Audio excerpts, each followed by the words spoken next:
I am calling it to order. 7:05.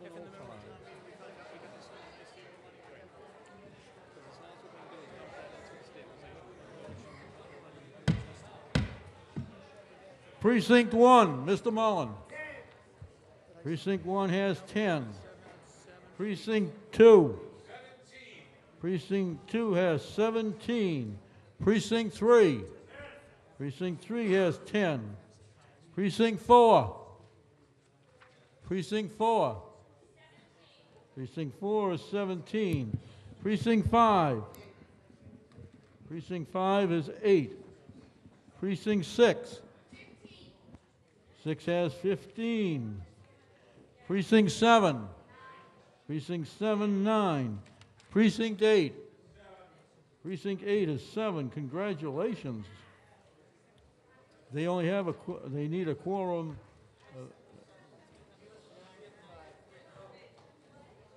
We have 93. There are 93 present. A quorum is 75. And at that point, will you please rise and join me in saluting the flag? I pledge allegiance to the flag of the United States of America and to the republic for which it stands, one nation, under God, indivisible, with liberty and justice for all. Please be seated. At this time, I'm calling on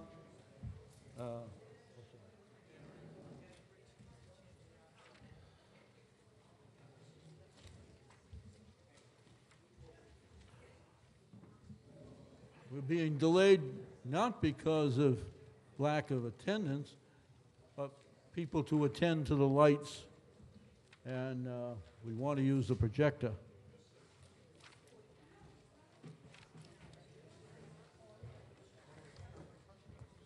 I'd like to, at this time, recognize Reverend Stanley Schultz of Faith Baptist Church to give us a brief invocation.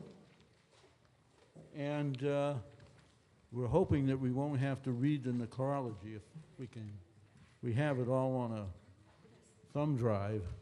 But as it is, Reverend Schultz has been a long-time pastor in the town of Stoughton, and I really appreciate him coming to actually maybe bless all of us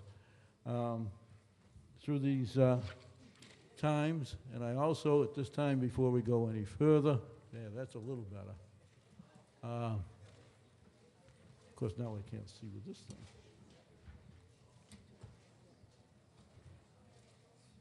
Yeah. High-tech stuff.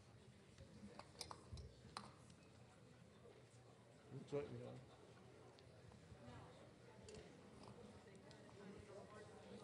what?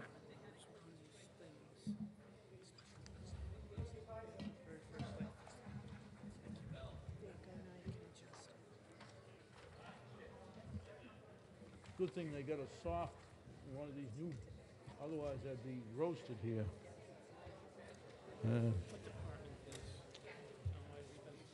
Reverend Schultz.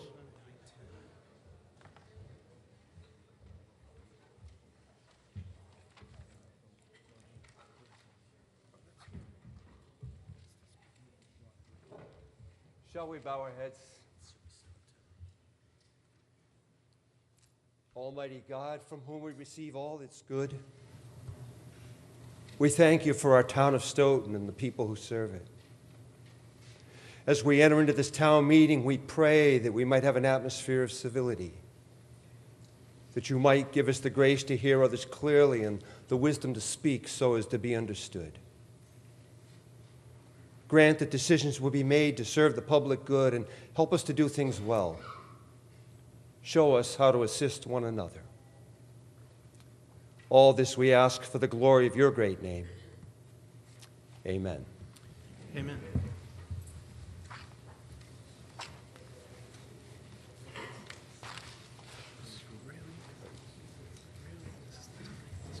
At this time, we honor the lives of people connected with town service who are deceased in the past year.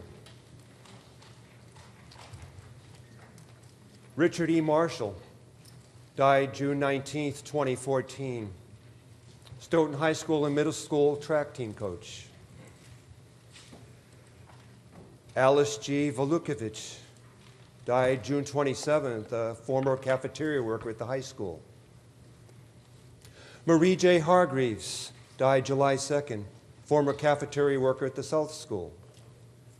Bradford C. Russell died July 4th, a Council on Aging volunteer. Mary T. Anastas died August 4th, mother of former Selectman Stephen Anastas. Fernanda M. Souza died December 17th, mother of Selectman and Town Meeting Member Precinct 4 David Souza. Isabel Murray Avilal died December 21st, mother of Precinct 7th Rep Diane Dolan.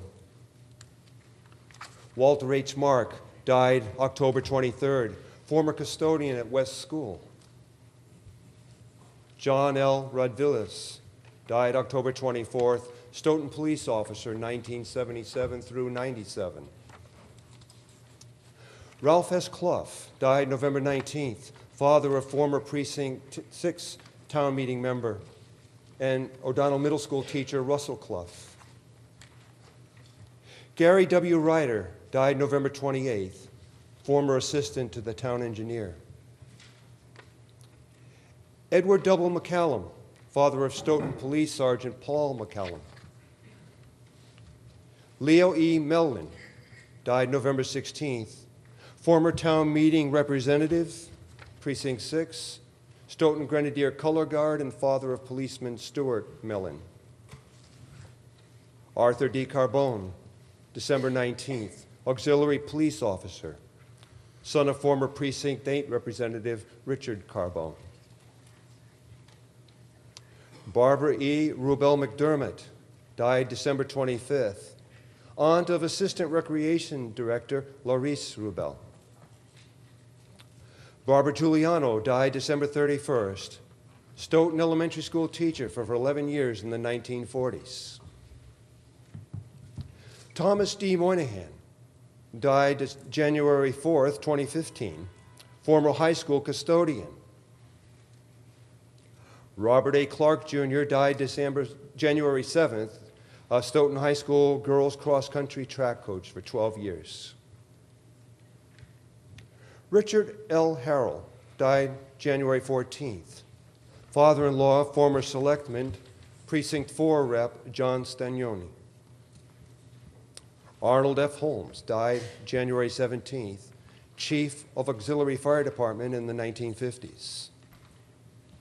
John Shastany died January 27th, father of police chief Paul Shastany. David D. Doughton, February 5th, former animal control officer. Kenneth J. Mokrisky Jr., February 6th, Stoughton Department of Public Works, cousin of Selectman Joseph Mokrisky. Dorothy A. Glassford, February 12th, retired cafeteria worker at the junior high, 1974 through 94. Lawrence C. Doloff, February 24th, former deputy chief of the Stoughton Fire Department and father of Chief Mark Doloff. Joan Atherton O'Hare, February 27th, adult evening school instructor at Stoughton High School, former Precinct 1 and 8 town meeting representative. Francis X. Noe, March 29th, Stoughton Fire Department, 1981 through 2009. Timothy E. Bulger died April 22nd. Field Maintenance, Stoughton School Department, and son of Ginny Bulger, former Secretary to Superintendent of Schools and School Committee.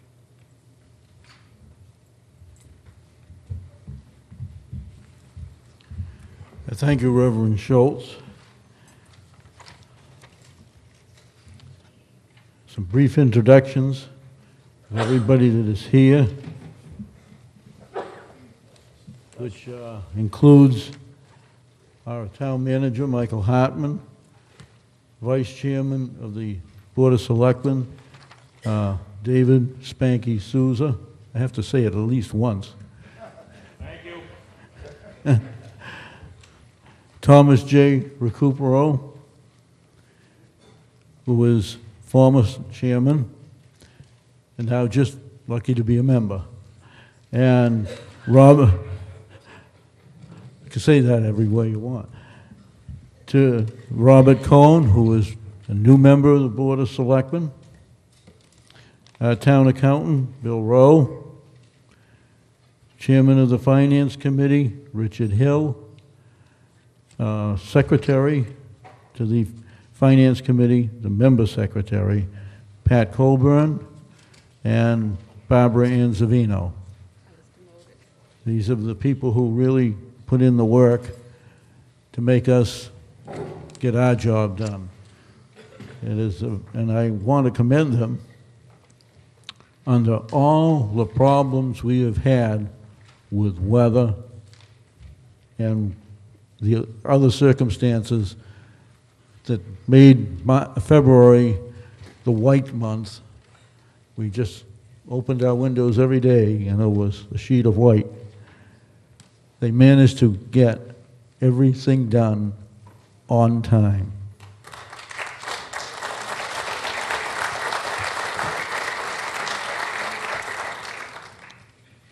At this time, I'm asking the town clerk to swear in any of the new people who were not at the organizational town meeting or who were elected.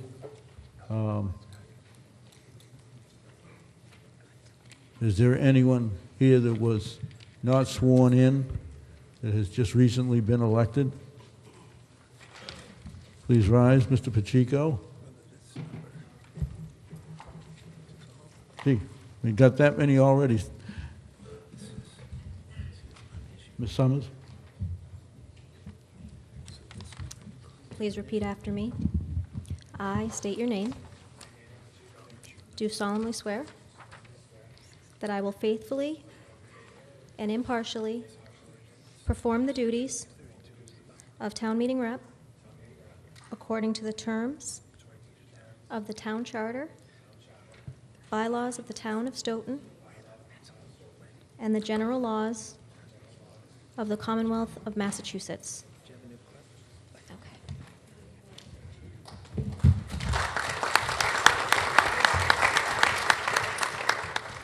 I would also like to thank those people who attended the caucuses to fill out and make the effort and add to make our numbers of meeting members because of the circumstances. And I thank them for stepping up again, sometimes to fill a caucus, and being willing to be a part of our town meeting. We also have present members from the school department and various department heads.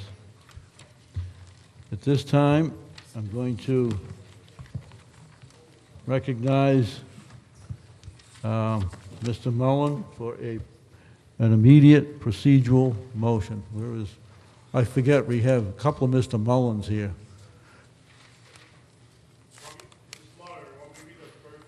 That's the first one, yeah.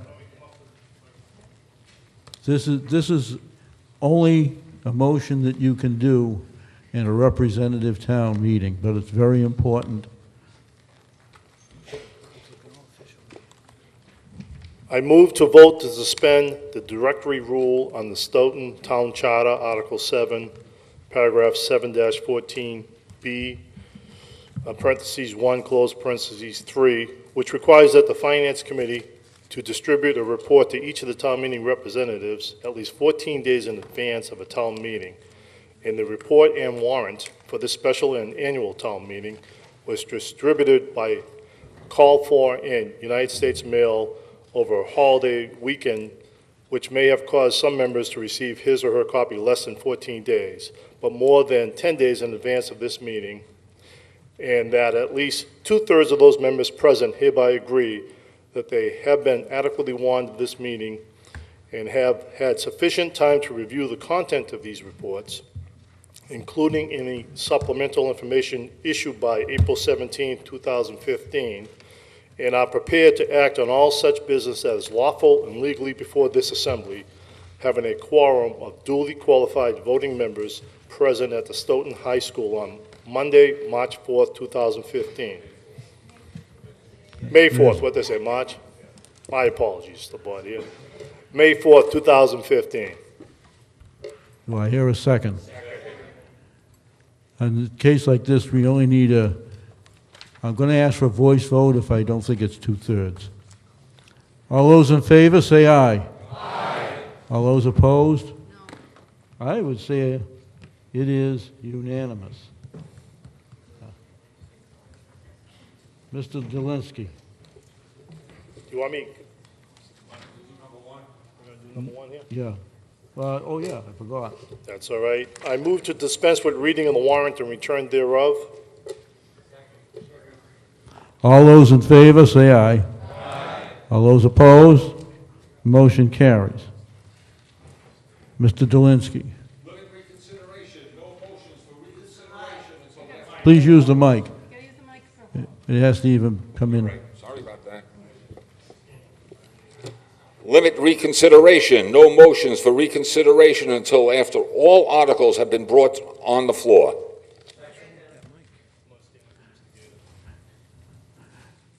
All those in favor, say aye. Aye. All those opposed? No. The motion carries. Standing in for Mr. Gator, Mr. Mullen. I move to act on all articles except those reserved for a specific session in order as printed in the warrant. All those in favor? Aye. All those opposed? Motion carries. Mr. Coleman. Eric Coleman, Precinct 5. I was asked to table action on articles, following articles, as requested by petitioners. You've got too many articles in there. I'm reading exactly No, I know. what you gave me. I just caught that error. As requested by petitioners to designated sessions. Article 47, North Stoughton zoning. Article 48, Pleasant Street senior housing. Article 45, A, B, C, community preservation projects. And that's to May 18th. Did you read that? Oh, thank you, May 18th. All those in favor? Aye. All those opposed? Carried. Mr. Sheehan. Request attendance and availability of department heads at town meeting sessions pursuant to Chapter 7:16 of the Town Charter. The members of this town meeting request that all town offices and department heads be in attendance at town meeting sessions to receive questions from the town meeting members relative to their expertise. Is there any, I'm just not going to debate. All those in favor, say aye. All those opposed? The motion carries. Mrs. Gito. I move no motion for reconsideration of a budget account until all departments have been heard. All those in favor? Aye. All those opposed? The motion carries. Ms. Patterson.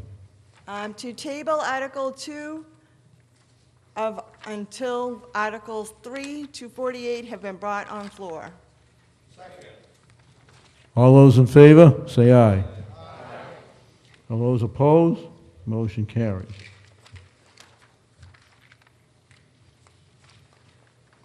Mrs. Piana. That no amendments or substitute motions for an article will be brought on floor in the same session as delivered in writing to all the town meeting members, except by a motion to suspend rules of order or its final session of town meeting. Further, that any proposed amendments or substitute motions shall be in hand of moderator not less than 30 hours before a session. All those in favor? Aye. All those opposed? No. I'm going to declare it a vote unless somebody wants to make a standing count. Yeah, I'd like a standing count. Too late now. Mr. David Mullen. I make a motion that no business after 10:30 be acted upon. No new business. It is. All those in favor? All those opposed?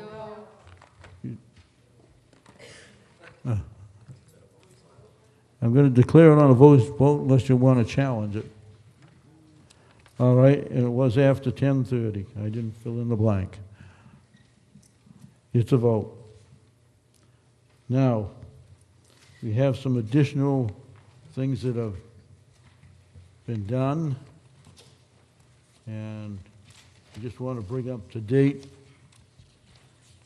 to remind you that at our November 10th special town meeting, we had 4 or 5 articles, motions regarding the procedures of town meeting.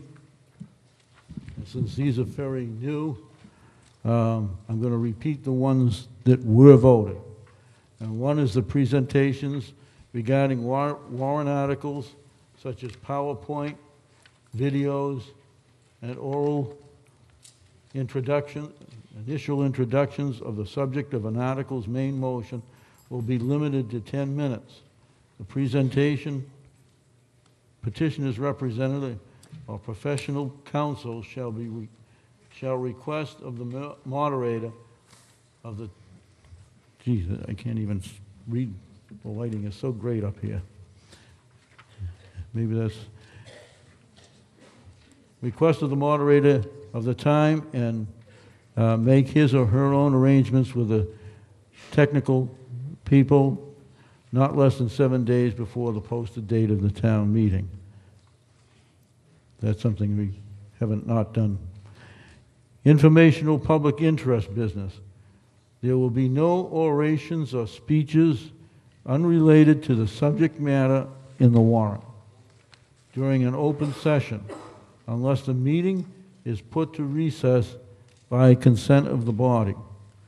Permission must be obtained from the moderator in advance, not less than 6 hours before the meeting. The moderator shall also impose such limitations as he deems appropriate and has the right to deny such requests without the right of appeal. Public hearings, late or missing reports. The provisions of Charter Section 714A will be strictly enforced. A public hearing under this section shall not be considered as being held if there was no substantive action taken at the time of posting the hearing or at a continued session, tabled indefinitely, or referred to town meeting.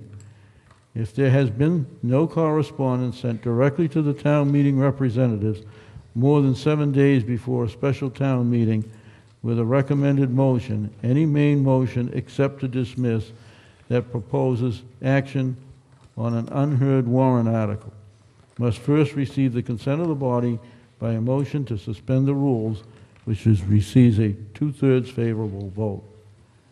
Okay, we are using and continue to use, that was the only thing that was agreed upon the other night, or debated, set for debate, but anyhow, it's town meeting time, 3rd edition, all right? A bylaw that requires the Finance Committee to make recommendations on money articles is directory, but a bylaw that provides that no appropriation may be made, or a bylaw adopted unless the Finance Committee has made recommendations is more than a rule of procedure.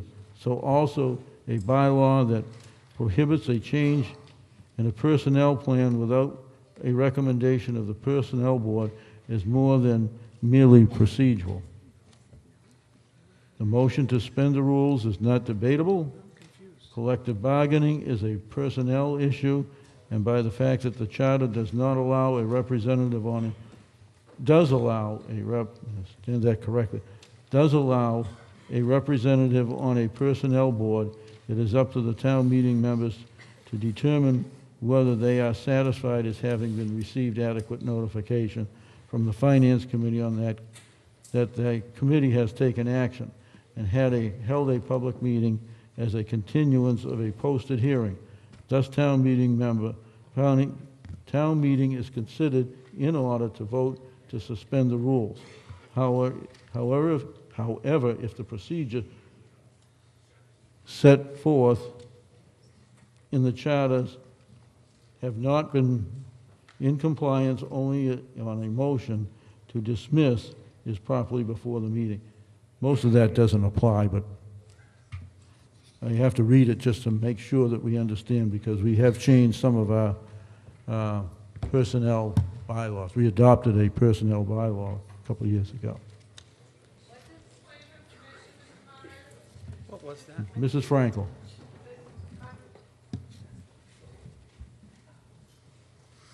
Does having a recommendation in the warrant, sometimes the Finance Committee will have a recommendation in there that says refer to town meeting. Does that constitute recommendation, according to what you just read, or not?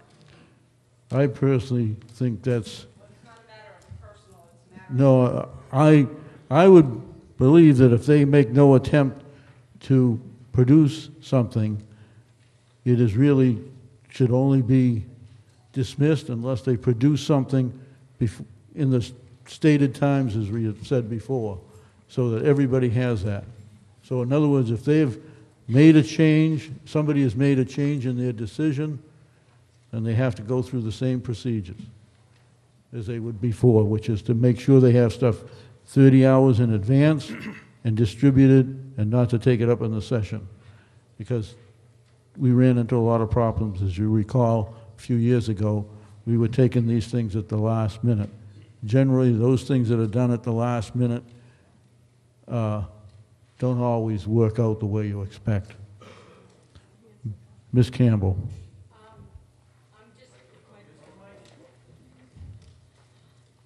Point of information, could we get, first of all, could we get a copy of whatever you just said in writing?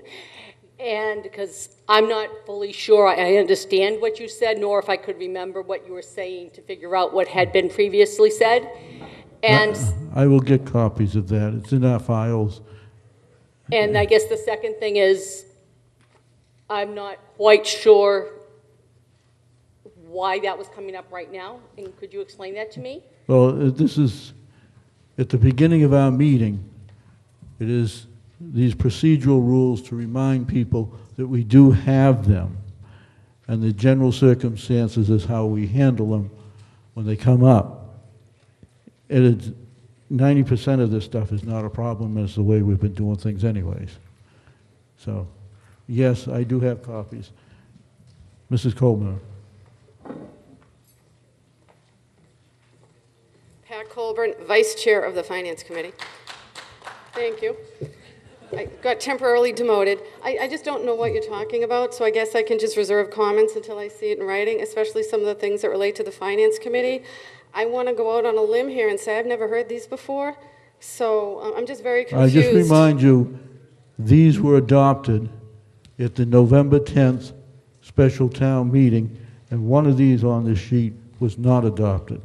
Then could we just see it? Because I was at that meeting, and I'm just, unless I just mentally checked out, I've never heard some of this before. So again, I'll be glad to sit down if we get this in writing and we can see it before we really get going here, because I'm just very lost, and I'm not just saying that. I'm just lost from the get-go. Well, that's like a Miranda warning.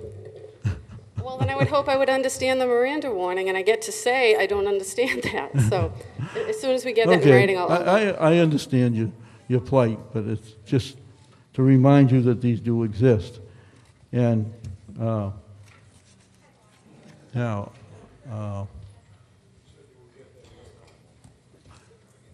right. Now, Mr. Moderator. Mr. Hill. So just a point of information, and to kind of echo what the Vice Chair was saying, it's very convoluted. What you just read is very complex. So if you're going to have that distributed, then I don't think we can vote on it tonight. It's already been voted. Back in November, but that doesn't carry over to It's every just, single it forward. was intended to be fixed as a part of a regular, So anything that was voted last November is in perpetuity now, right? until we change it. until we change it. What? Well, in other words, we So all the presented- other ones that we vote on, we have to vote on every year, though. Yeah, because they're not codified, and I'd rather not put it in a code book unless we really want to make it a bylaw. Some of these things are so fluid that they, I didn't think you could bind one town meeting to the next with this rule unless it was adopted as a bylaw change.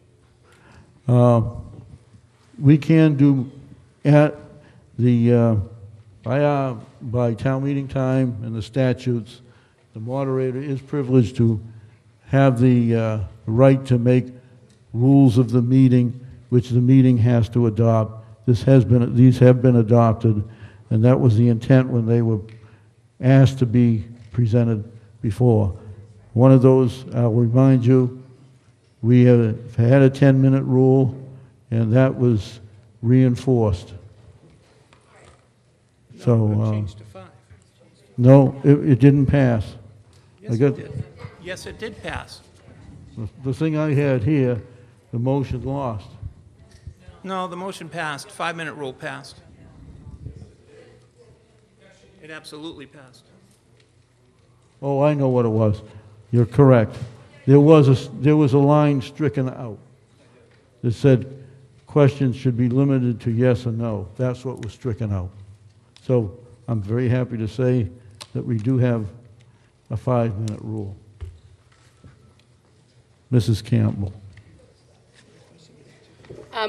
Carolyn Campbell, Precinct 5. I would like to make a motion to suspend the rule about what the Finance Committee and the discretion versus advisory, whatever you had just said, until we have a copy of it in writing and can discuss it and actually see what we are talking about. I just comment, I appreciate you asking for copies, but I'm just advising that you had voted it before, and I will dig them up. And I'm asking to make a motion to suspend that vote until that whatever we had previously voted on, suspend that rule until such time as this meeting has copies of that rule and can have it in hand and make any comments to see if they wish to continue that rule. Which means now you can talk as long as you want, believe it or not. No, just vote on it. No. That said, it said, when you adopted this, it said the 5-minute rule. No, that's not the one I am seeking the motion on. What I am seeking to do away with is the directive, whatever you said about the directive of Finance Committee versus, what is Personnel Board. advisory, what is directive. I don't even know what that whole thing was, but that you read and that both I and Ms. Colburn asked questions about because we weren't quite sure what you were saying. I would like to suspend that rule from being imposed until everybody in town meeting has a copy of it and can actually see what the rule is, because while I have no doubt that you are reading it, I need to see it. It's too long and complex. Being directive or advisory or whatever that part was, that part be suspended until we have a copy of it. All town meeting members have a copy of it and can discuss to determine if they wish to continue to adopt that. No. No. Because it's just as unclear as it was before. But I would ask if you would want opinion of town council on that section of town right. meeting My time. town meeting takes 10 days. Well, whether I would probably want an opinion from town council, but until I actually read the motion, I don't know if I would want that opinion because I don't know what it said. Which motion are you now talking about? Yeah, you talking about the bylaw that contains no appropriation? Is that the one I am talking about the bylaw, what you said it was a bylaw, although I'm not quite sure if it's a bylaw. Actually, this was a notation at the bottom of this material. And Okay. it really just says, it is not really anything we adopted, it's just what's in town meeting time. Well- Which we had an issue with the fact that we had now changes in our, wherever it comes from, I take your word that it was a notation in town meeting time. But before we adopt it or continue to implement it as a rule in this meeting, I would request that we suspend that until we have a copy of it in writing so that the town meeting members like myself know what you're actually saying and can look back at it. I will produce this sheet for you. So I have a motion to suspend the rule until the to suspend. You need it. You made the request to have copies made of this. No. These things were already adopted. And I disagree. I'm suspending the enforcement of that rule until, that's my motion, to suspend the enforcement of that rule until town meeting members have a copy of the rule in writing. do you have, okay, do I have a second? It's like 12 seconds. Okay, I hope we can have a short note in the town clerk's record. You heard it already. All the new rules are adopted at the November 10 special town meeting. That's Only that rule about the finance committee and discretion with bylaws, or whatever that rule was. The 5-minute, I'm not moving to suspend the 5-minute limit. This is copy of the town meeting time. We adopted these things. This, I think, is what she's talking about. The portion of the bylaw, the Yeah. finance committee. I think this is what she's talking about. She just wants to Yeah, see that's what I thought. That's it. Yeah. and this is what she's talking about. So what we could just do is just not vote on this until it's done. Just read it. Okay, fine. Okay, thank you. Town clerk has suggested that we vote on this, not take any action, except suspend this whole page until you all have a copy of it. Is that Fine. Is that reasonable? Right, well, I have no idea what's on the page, but. Right. I agree with that, that's fine. We'll put it on the table. Basically, all those in favor of putting the motion on the table? No, I'm not putting my motion on the table. We're motioning to suspend all of those rules that are on that All piece right. of paper. Not enforce those rules. Not enforce them. That's Not fine. enforce those rules until town meeting members have a copy of it, other than the 5-minute rule. Okay. Mr. Urao. Before we vote on not to enforce that portion, I would like to know what that portion is. Would you mind reading that again so that I could vote? No, I've read it 3 times, and it's still just as muddy as it was before. But I mean, I can't vote on it unless I know what it is. Then We're not.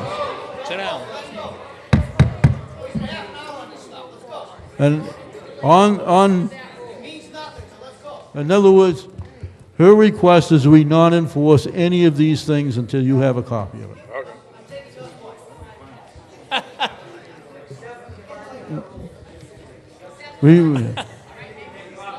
All those in favor of Ms. Campbell's motion, I'll say aye. Aye. All those opposed? 4. All right. Tell me there's a question in the monitor's mouth. I don't think I got a second copy. Yes, they didn't come.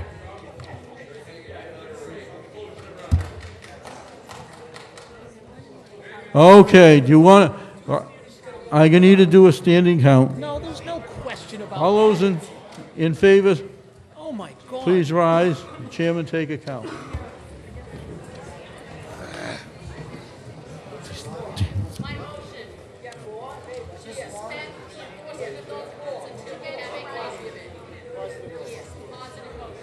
Just give me 1 second. I have some sheets for making a 2/3 thing.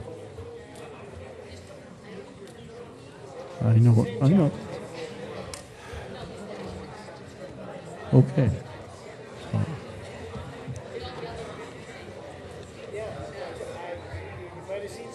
Do you have a piece of paper? I thought I had. Okay, on a standing count, all those in favor, please rise. The chairman will take a count. There was doubt in the minds of the chair. On the standing count? We haven't even gotten you yet.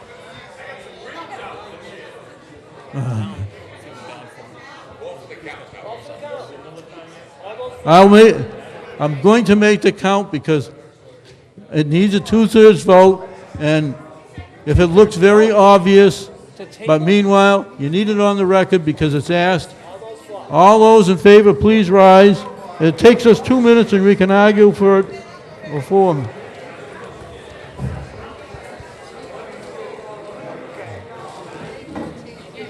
All those in favor from precinct 1? 2. Precinct 2? Precinct 2 is 14. Precinct 3? Precinct 3 is 11. Precinct 4? Precinct 4 is 16. Precinct 5? Precinct 5 is 9. Precinct 6? Precinct 6 is 16. Precinct 7? Precinct 7 is 9. Precinct 8? How many? 5. All those opposed, please rise and chairman take a count. Precinct 1? 9. Precinct 1 is 9. Precinct 2? 2. Precinct 2 is 2. Precinct 3? Well, Precinct 4? Precinct 4 is 1. Precinct 5? Precinct 5 is 2. No. Precinct 6? 2 and 1. Precinct 7? Precinct 7 is 1. Precinct 8? Precinct 8 is 1. How many yes do we have? Lay on the table.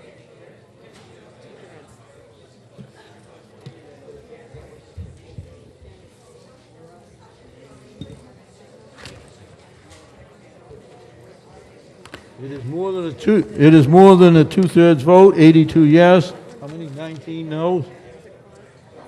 And 2 abstentions. So the motion carries. We are just not going to enforce this thing for now. No, We spent a half an hour on this already. the count has been taken, Just and keep going. it's clear that 2/3 of the people agree with it.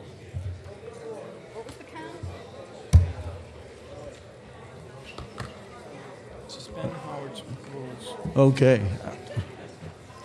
I'm going to, there was some other business that was supposed to come up that had been requested, and you received some information in an envelope regarding a survey. Since that was really requested today, Mr. Moderator, did that motion to table carry? Okay, Yes. just want to make sure. 82 to 19. I'll read it up again. 82 yes, 19 no, and 2 abstentions. Thank you, Mr. Moderator.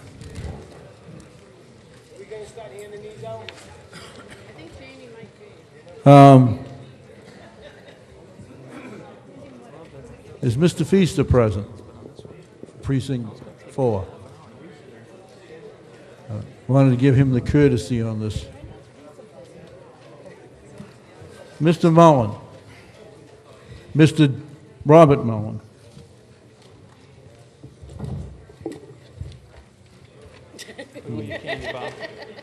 I know it. You think this is confusing?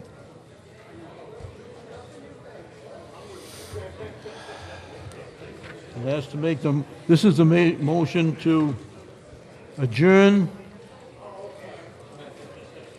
the special, adjourn the annual town meeting. Mr. Not adjourning it. Mullen. When can I make these motions that you told me I Right. could make tonight, Thursday, on Thursday? You just started to do it. Yeah.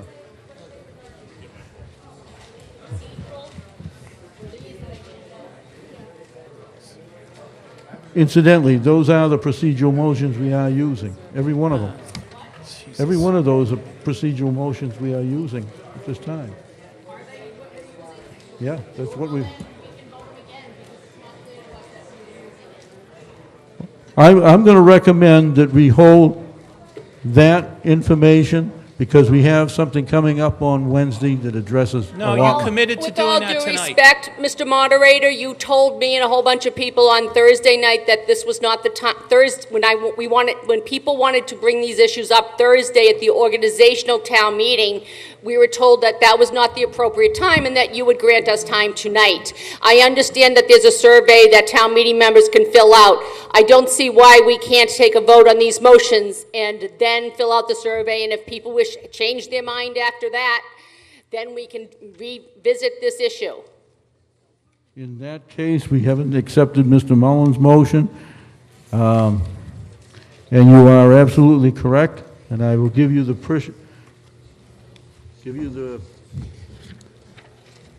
motion that I was going to have him do. This is regarding what we have. We'll open up.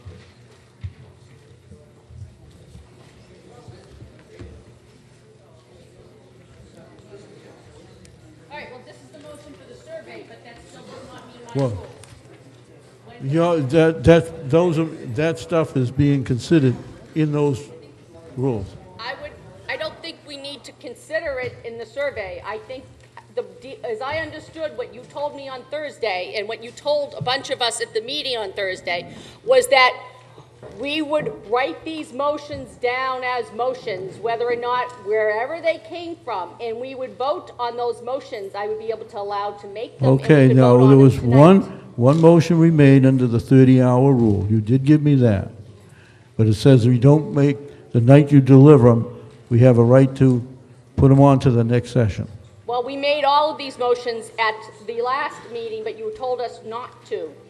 So basically, if there's a confusion about the But 30... you have distributed those, right? Yes, I have. Okay, put it on record that you have that so that we can actually take action, as we have by our rules, to do this at the next session. May I make a motion to suspend that rule so that we can consider these 4 procedural motions tonight? All right, I've heard that motion to suspend the rules. All those in favor, say aye. Aye. All those opposed? No. You really want to do this again? Let's do another standing count. Let's be very, do you really want us, all those in favor, please rise, we'll take a count. And give me another piece of paper.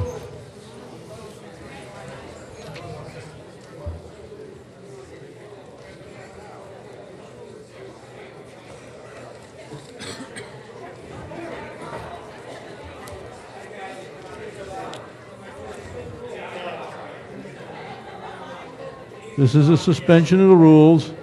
This isn't to adopt that stuff, it is just a suspension of the rule. To vote on them. So that we can deal with it tonight. That's the 4 that I want to... No, yeah, but I said we make them into motions, we're not voting 10. But I didn't read all 10 of them at the rec meeting Thursday.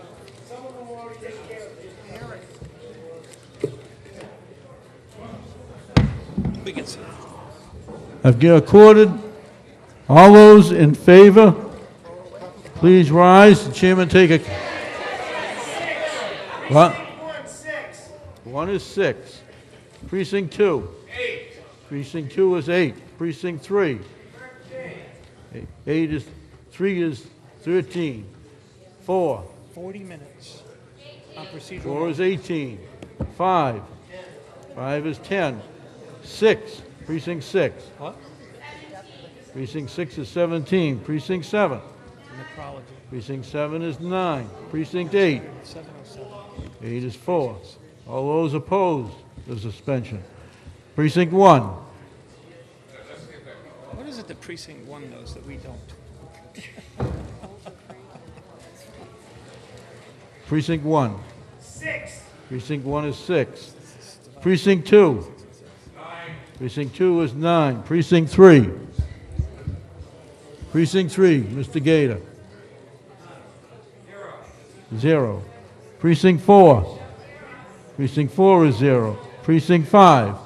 Precinct 5 is 0. Precinct 6. Precinct 6 is 2. Precinct 7. Precinct 7, 2. Precinct 8. Precinct 8 is 2.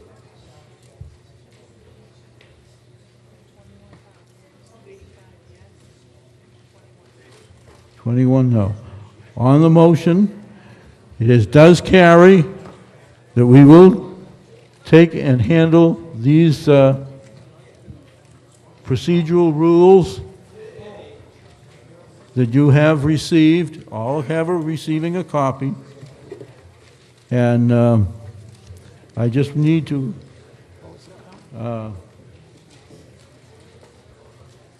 record.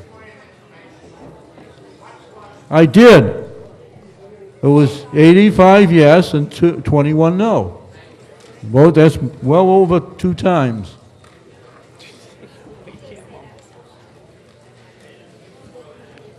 On, Mrs. Campbell, Miss Campbell. Thank you, town meeting members. Why don't we do these one at a time? Fine. I never anticipated when I volunteered to do this that it would take this long, so I apologize. But the first motion I would like to make regarding procedural is reviewing the previous sessions. Instead of providing an oral update or review of previous sessions at the beginning of each session of town meeting, the clerk or town meeting moderator shall provide a brief written summary indicating the articles that were covered in the previous session and the votes, if any. This summary shall be made available to town meeting members at the beginning of each session after the first. That's my motion.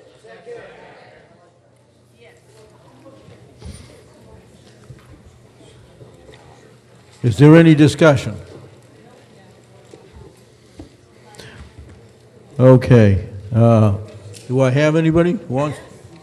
Oh, yes.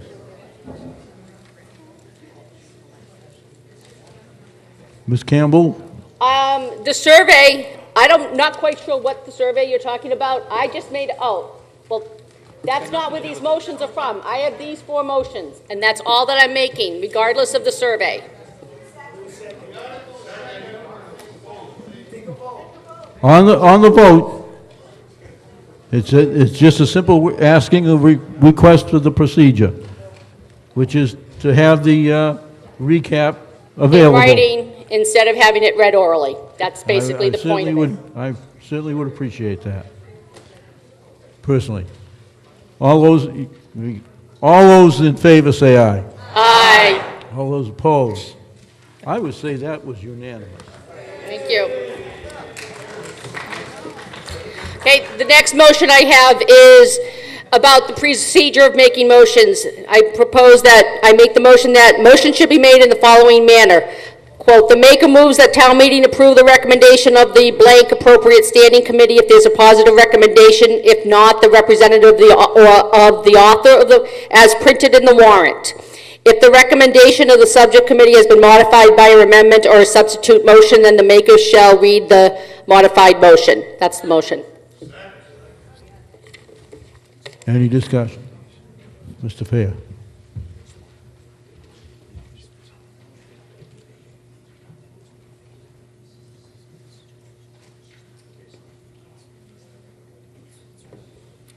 Go ahead. I think I know. Unless you changed it.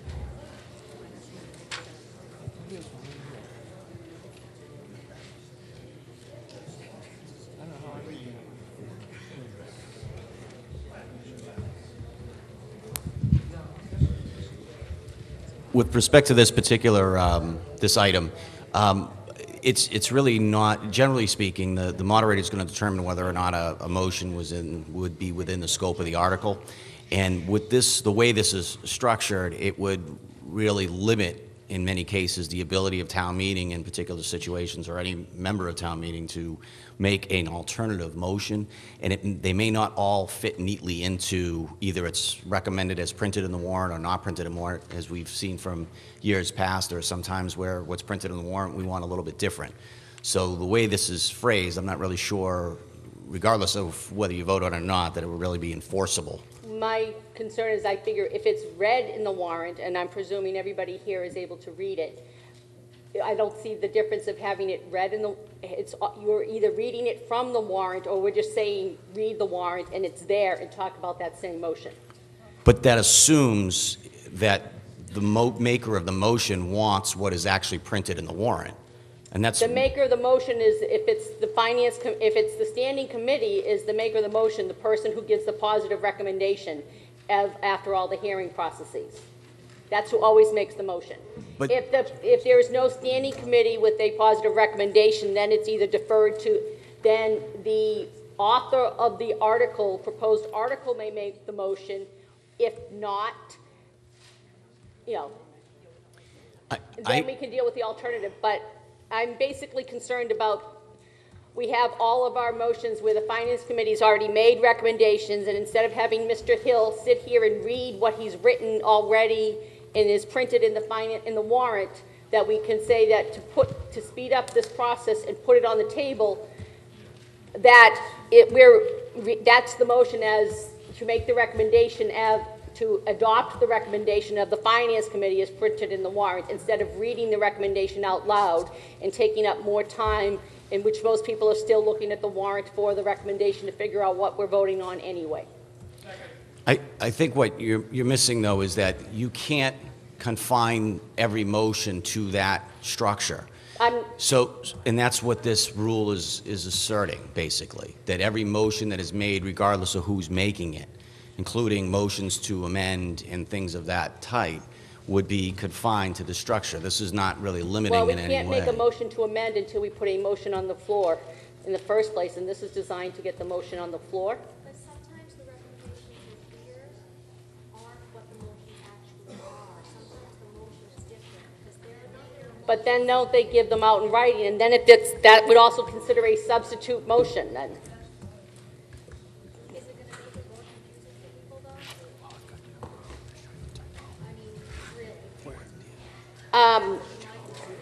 I think this interpretation is making it more confusing.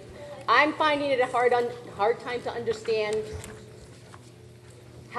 what is the difference of reading something out loud or telling somebody to read it themselves when they're both in the record the same exact way. There is nothing wrong with making a motion that I move Article 45 as printed in the warrant, or Article 42, or whatever the number may be. That's a fine motion. What I'm suggesting to you is that not every article, not every motion for every article will fit neatly into that structure. And what this rule is attempting to do is essentially apply the same structure to a motion for every single article, including if somebody wanted to make a motion to amend, because this doesn't limit anything. It just says all motions shall be made in the following manner. How about all initial motions? Again, I think you're structuring in a way that, that you have to let them come up one by one, because it's not a one size fits all. I appreciate the effort of what you're trying to do to speed things up, but I think it may actually slow you down. Then I think if we would ask the courtesy, if at all possible, make the motion as briefly as possible and refer to as printed in the warrant. Thank you. On the motion to table.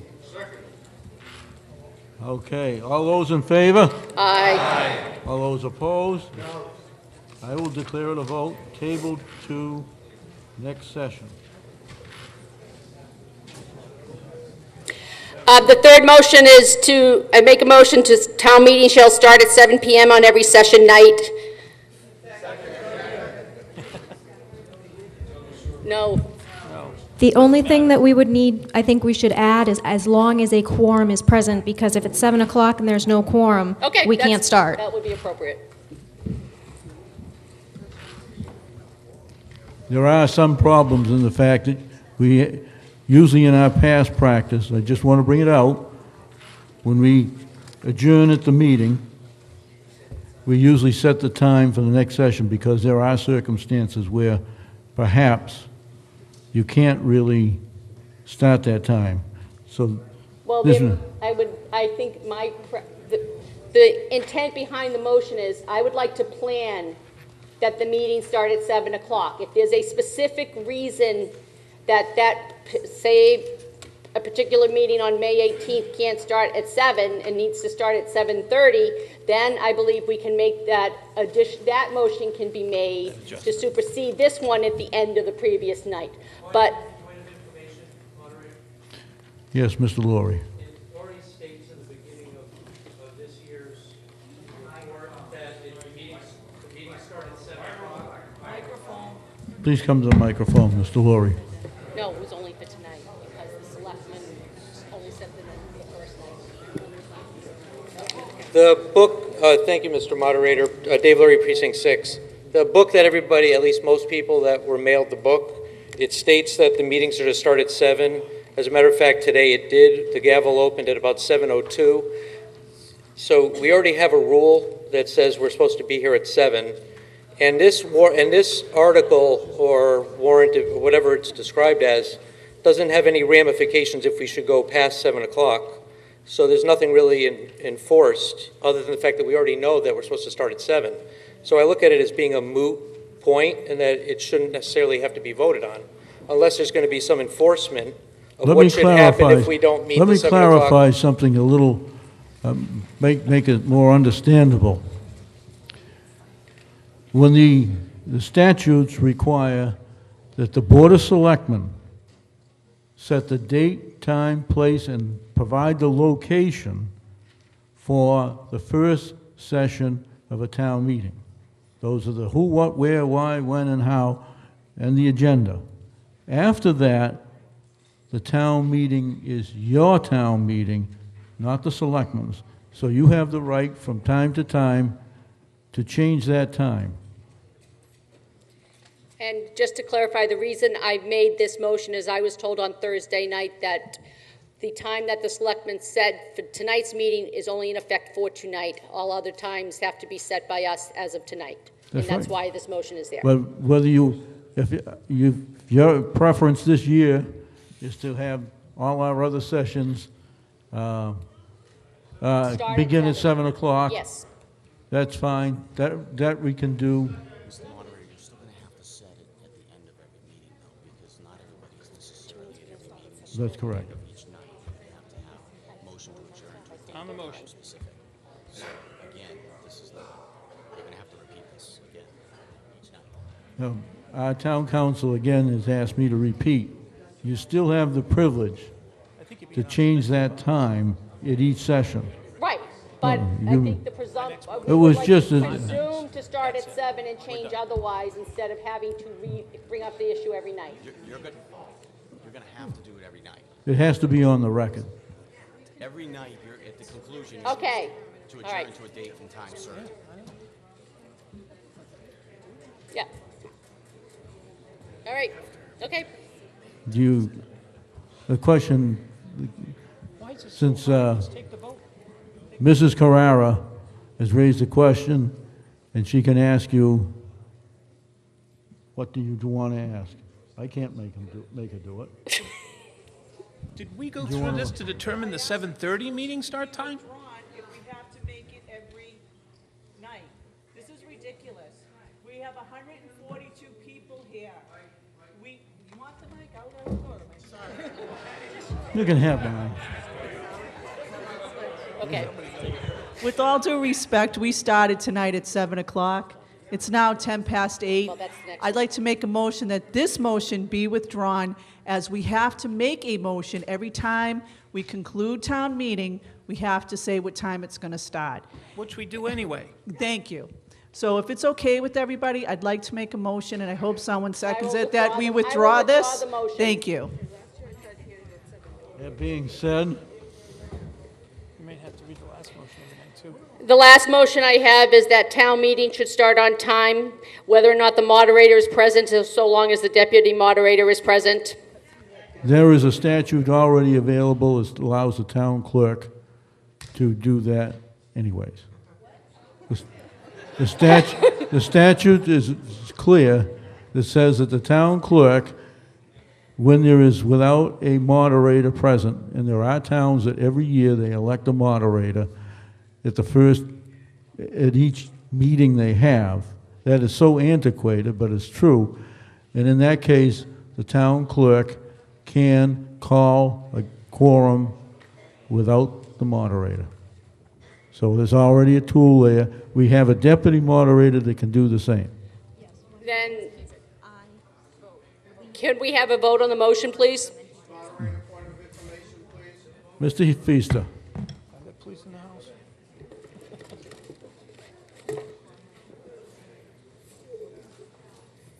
And I would like, through you, to the, well, first of all, good evening, everyone.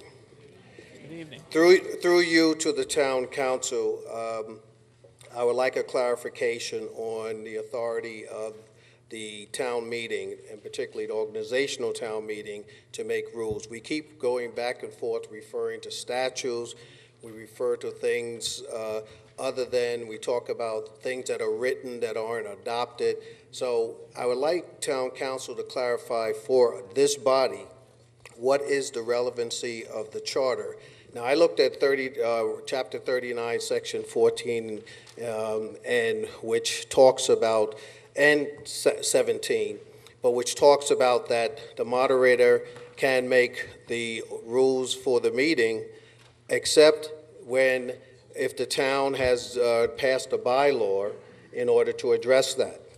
Now, I read the bylaw the other night, so just so we won't have to dance around on this, and now that we have town council here rather than Joseph Feaster from Precinct 4 telling you this, I would ask through you to ask that the town council clarify whether that charter provision is what we should be following or something else. And if town council wants me to refer to the charter provision that I read, but I'm sure that he's fully aware of it. Mr. Fair.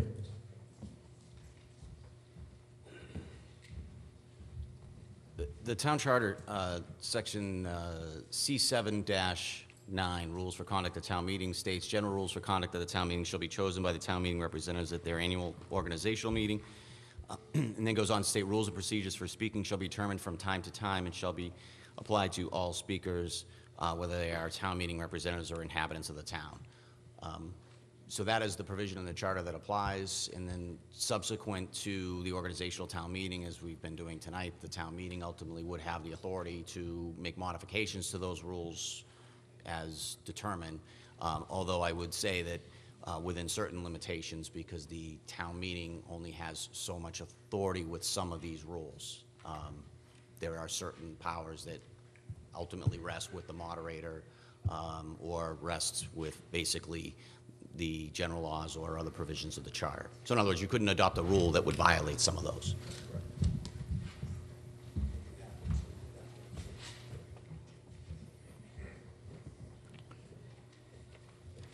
So, we were on, And where I was were on we? TV for that, lovely. On the starting time of town meeting, starting the town meeting on time. So, we had a response to that. I believe, number 4, yes. We have a vote on it?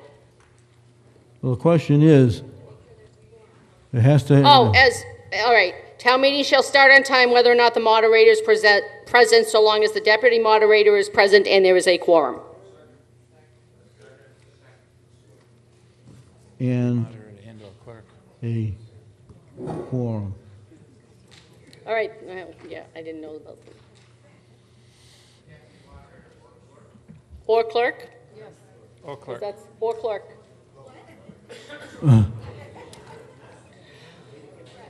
All right. Well, the clerk has to be here, but the clerk can start the meeting. Actually, there is a little part of this is one of the, yes.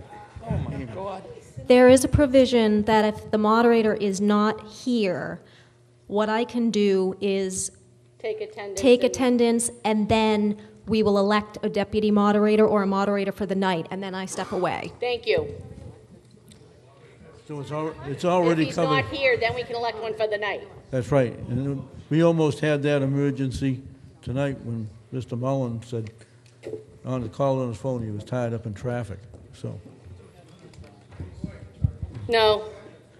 It's not a moot point, because if that's already been in the statute, then we've never done it. I believe we need to make, all it is that it start on time, That- provided that there's a quorum.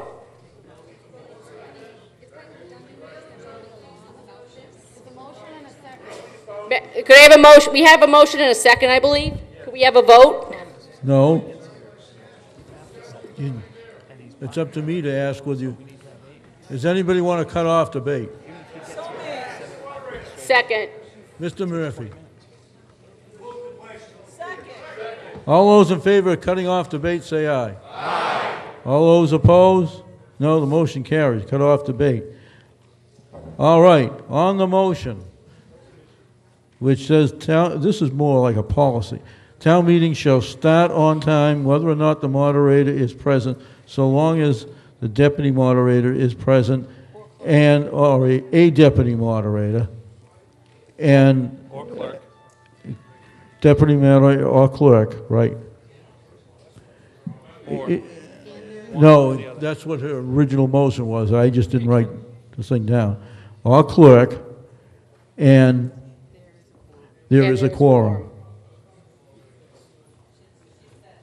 All those in favor say aye. Aye. All those opposed? The motion carries. Thank you for your patience. I never thought it would take this long. Painful. Thank you, Carolyn. Okay.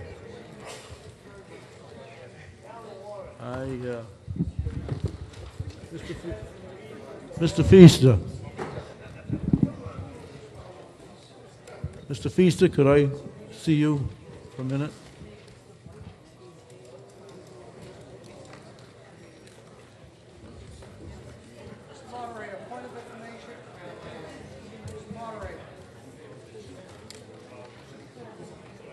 Use the mic, Bob.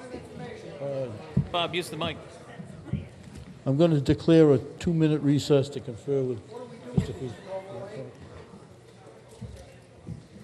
What are they?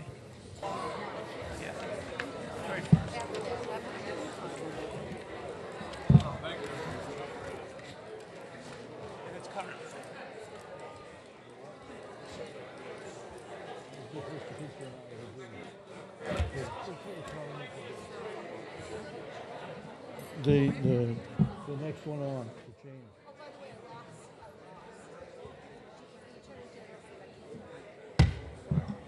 The meeting will come to order again, and I recognize Mr. Mullen, Mr. Robert Mullen, to make a motion that we... Thank you, Mr. Moderator. Good evening, everybody. So let's get some business done this evening. I move to adjourn the annual town meeting until after the special town meeting has been completed and open the special town meeting. Do you have to adjourn? Can't you just open the special? Okay. I'm going to ask you to do one other thing, just so that we're all clear. Motion to suspend the rules to not read the warrant. I also move to suspend the rules, so we don't have to read the warrant. And also to, I'm going to ask another, just courtesy procedural motion, that any other material that we've already voted applies to this meeting, and there's no reason to go through all those stuff we just went through. So made. All right, just so that nobody gets in a debate on this. So, at this time, I'm going to recognize. No, they don't. If you don't want to open the meeting, fine. All right. On the motion to open the special town meeting, all those in favor say aye. Aye. All those opposed? The motion carries. So we can get done. Well, we might get through the special tonight. At this time, it is now 8:20. Very first time. And I'm going to ask Mr. Hill for his comments on this meeting and maybe explain why we have on the special. Well, the special was brought about because there were some articles that came up, and through, I think through a process, through a missed process, that they wanted to be submitted and considered. So they were petitioned to be put to create a special town warrant and a special town meeting, and that's where we're at. So there are 6 articles, and that's what we're going to be considering tonight. Okay, on, boy, the lighting stinks in here, frankly. Okay, we're blinded and we still can't see. On the motion, read the motion, Mr. Hill, on the recommendation of the Finance Committee. For SP1. Right. Okay. That the town vote to appropriate the sum of $40,000 for costs of purchasing and equipping a replacement school department vehicle, including all incidental and related costs, and as funding, therefore, to authorize the treasurer, with the approval of the Board of Selectmen, to borrow the sum pursuant to General Laws, Chapter 44, Section 7 or 8, or any other enabling authority, and to issue bonds and notes, therefore. Is there any presentation? Nobody has any presentation for that? That's Okay. on page 14. The special town meeting warrant, excuse me, you. Mr. Moderator, I'm sorry about that. The very first tab in your book. I apologize for that, too.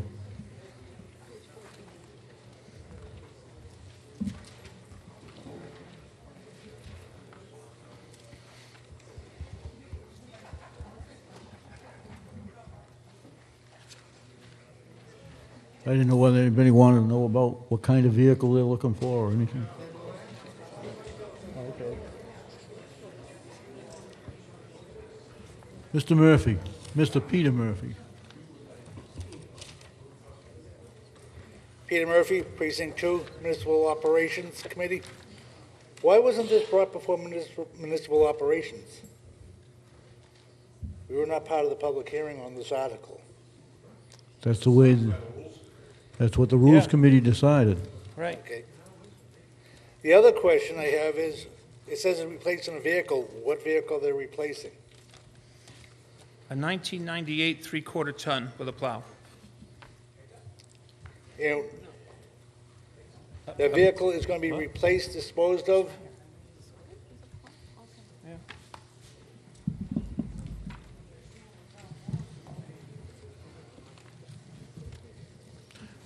Dr. Rizzi.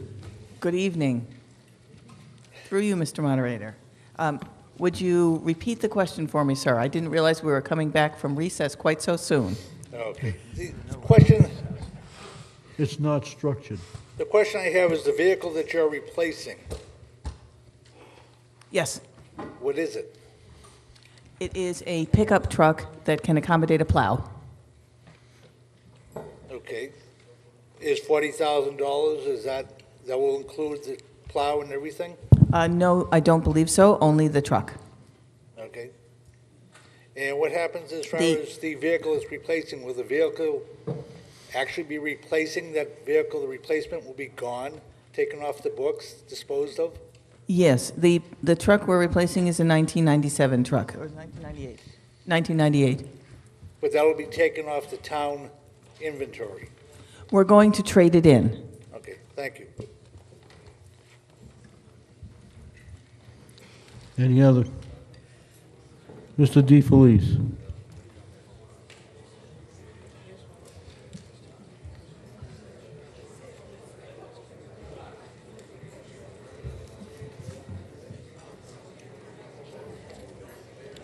Mr. Mayor, through you, it was stated that the truck is going to be capable of plowing. Where's the plow? It's the plow will not be, we will still use the same plow that we've been using on the 1998 truck. We are not trading in the plow, just the truck. Yes, thank you. You're going to use the same plow? I'm sorry, you said you're going to use the same plow that you have now? Yes. Right. Just a general question I'd like, and Through Mr. Moderator to the... I'm sorry, excuse me, Mr. Harding is on the phone and says we are in fact getting a new plow. You're going to get a new plow. Well, you're going to need another $5,000 or $6,000 for that, right? Well, how are you going to get the plow? No, she's just going to call from Mr. Harding that Get a trade-in. they're going to buy a plow. Through you, Mr. Moderator, the price includes the entire thing. You're going to get a manual truck and a plow for 40 grand.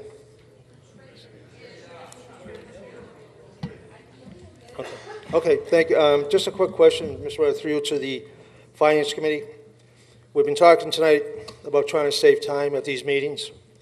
I'd like to know why the Finance Committee didn't put that data here so that myself and the previous speaker wouldn't have had to get up to ask the questions. It would have been pretty easy to say we're going to replace XYZ truck and it's going to be replaced by a W whatever.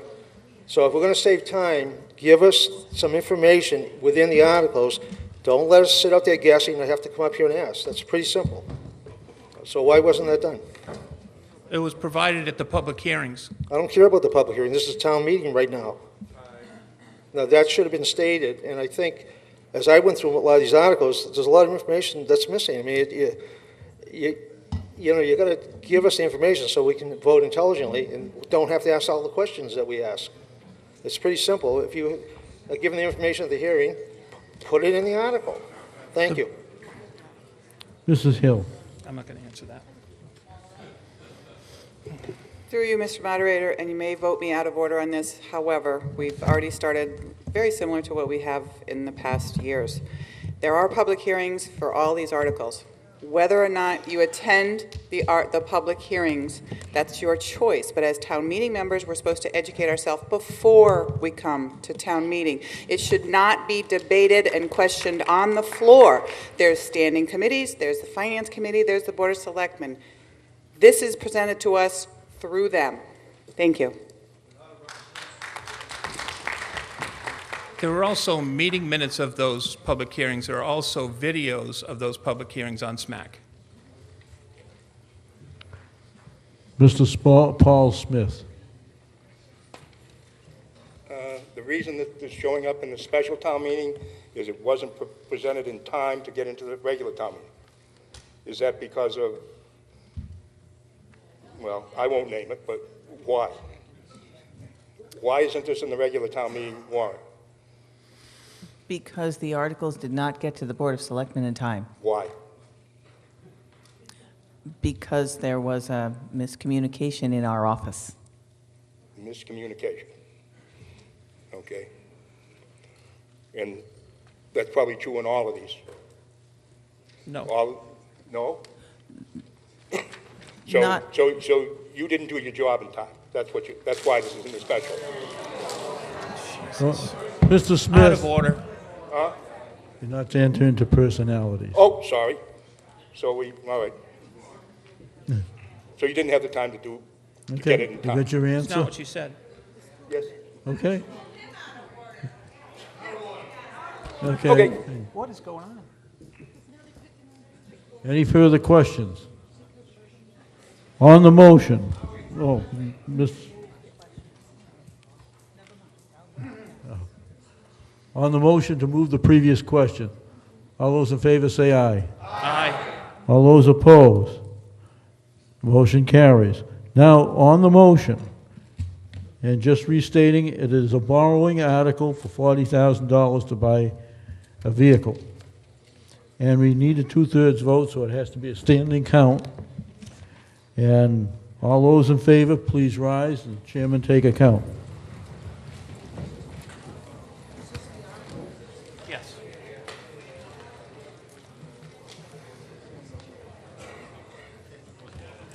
Precinct 1.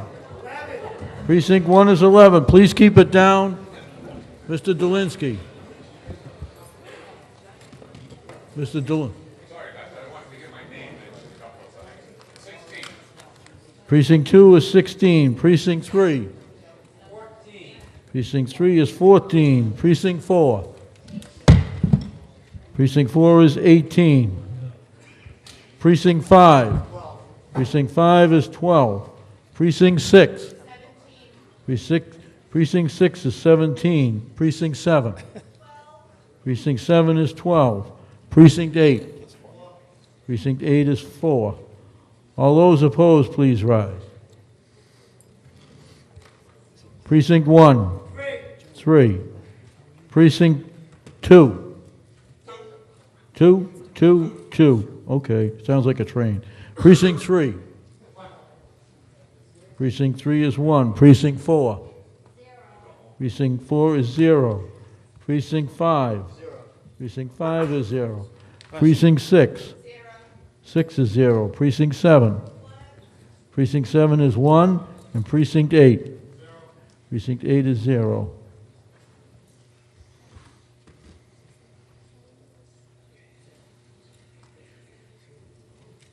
Well,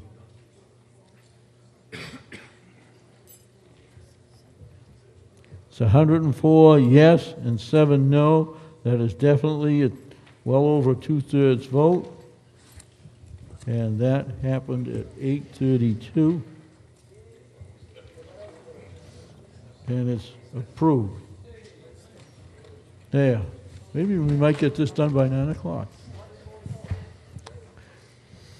Article SP2, Mr. Hill. And I'll ask you to read the recommendations because I can't see the stuff I get printed in this. Yeah, that's what I'm doing is the recommendations. That the town vote to appropriate the sum of $100,000 to purchase and install fire suppression systems in the kitchen hoods at the Joseph R. Daw Jr. and Joseph H. Gibbons Elementary Schools, including all incidental and related costs, and as funding therefore to authorize the treasurer with the approval of the Board of Selectmen to borrow said sum pursuant to General Law, Chapter 44, Section 7 or 8, or any other enabling authority, and to issue bonds and notes therefore. Ms. Rizzi, if you want to explain this. This particular article came from the Facilities Master Plan. We continue to pull things in priority from the Facilities Master Plan, and the high school and the middle school and the Gibbons already have have fire suppression systems in their kitchen, so this was just the next school to get done. There is no fire suppression system in either of those, in those particular kitchens at the moment.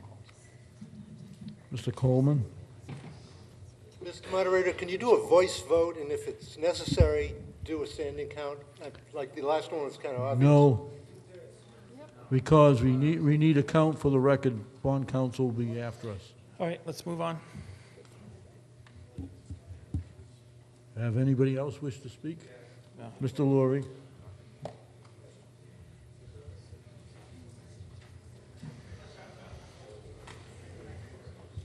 Dave Lurie, Precinct 6. Through you, Mr. Moderator, it seems like such a critical piece of equipment that you'd expect every kitchen, especially one that's serving our kids, would be available. Is it that they never were using the kitchen before and this would enable them to use the kitchen in a different way, like they were able to use friolators, or what's the difference between how they've been doing business as usual versus where we're going? And a follow-up question, there were some people who voted against, and something as critical as this, I can't imagine anybody opposing, so there must be a pretty significant reason why somebody would vote against this. In the finance, 3 in the finance and 1 in the Board of Selectmen. I'd like to find out why those people voted against. So it's a two-part question. I'll sit down. If there's anybody that can answer from the Finance Committee, fine. The school had submitted their articles in order of priority, and there were, of 11 voting members, 8 voted to approve this. The 3 that didn't were taking this as less than one of their most significant priorities. I don't have any comments on record as to why. Mr. Moderator, if I may, through you, answer the first part of Mr. Laurie's question, and that is, we have in fact been using the kitchens. This is something taken from the Facilities Master Plan as the next piece of security. It is a good idea to have fire suppression in the kitchens. There are 2 places in the buildings that we create fire, essentially, the boilers and the kitchens. So this is the next logical step. It is not a requirement. You can run the kitchen without the fire suppression system, but we would like to add this to these two schools that do not have it. And as far as our list of articles, looking at the, as we prioritize them, it is not the highest of this group of 4 articles. And that may be why I can't speak for the people who voted against it. We would like to move forward with this. If it is not the will of town meeting, then we will just bring it forward next year. Mr. Cohen.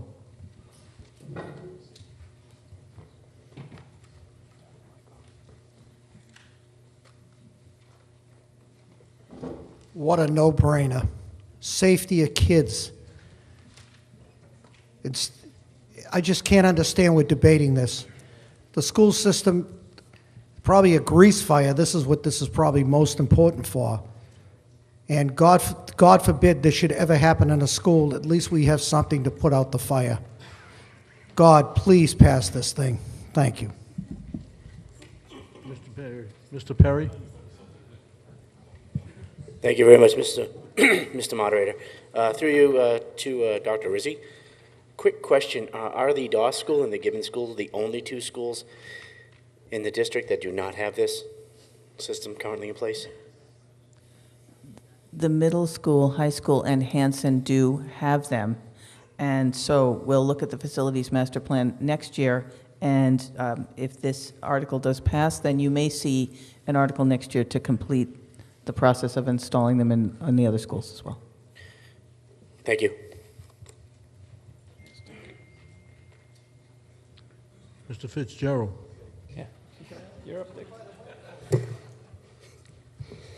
Dick Fitzgerald, Precinct 3. As the previous speaker, superintendent, stated, this was part of the facilities master plan, a 5-year plan that we had put together for the town. And these were on the end of the 5th year. And we feel they're very important to have, obviously, or we would not have submitted them. And there is nothing there, and these would do a great service for the buildings. Also, from my industry, if you do have a kitchen that doesn't have a suppression system, you might be looking at an increased rate on your building fire. So it's very good. Safety first. So please support it. Please vote for it. Thank you. Oh, if I could put another plug in, vote for the other articles too. Thanks. Mr. Murphy. Move the question. As to cut off debate. All those in favor of cutting off debate, say aye. Aye. All those opposed? The motion carries. All those in favor, please rise. Chairman, take a count.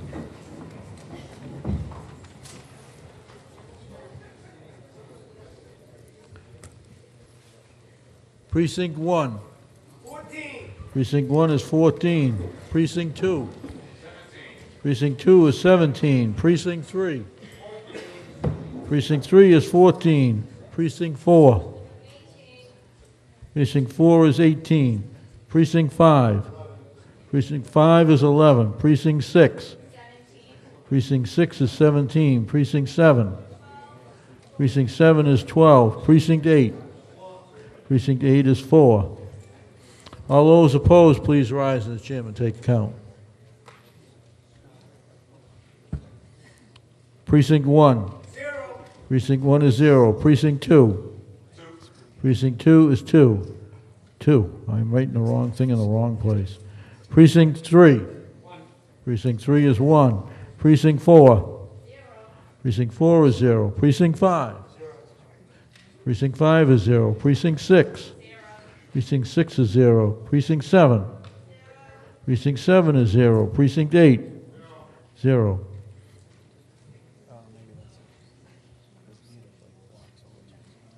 It is 107 yes, 3 no. The motion is carried.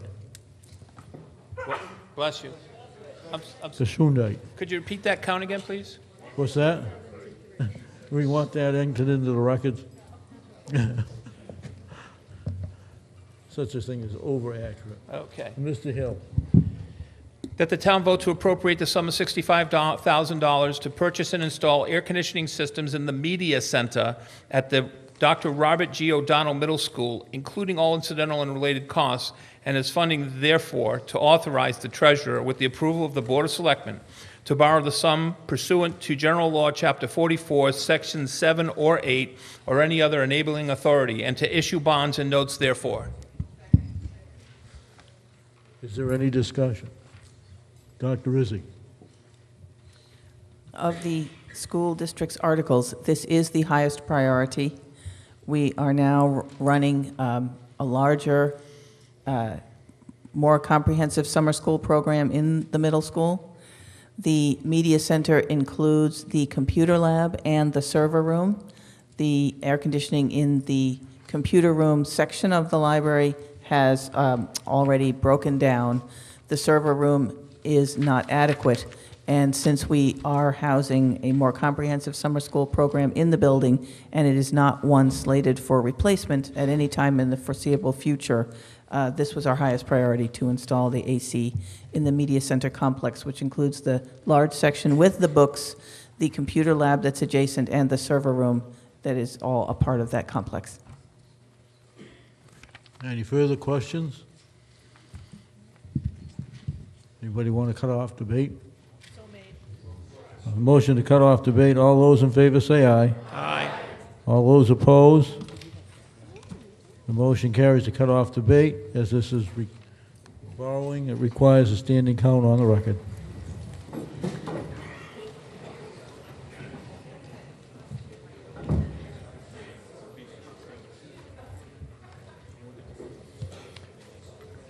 Precinct 1. 15. Precinct 1 is 15. Precinct 2. Precinct 2 is 17. Precinct 3. Precinct 3 is 13. Precinct 4. Precinct 4 is 18. Precinct 5. Precinct 5 is 12. Precinct 6. Precinct 6 is 17. Precinct 7.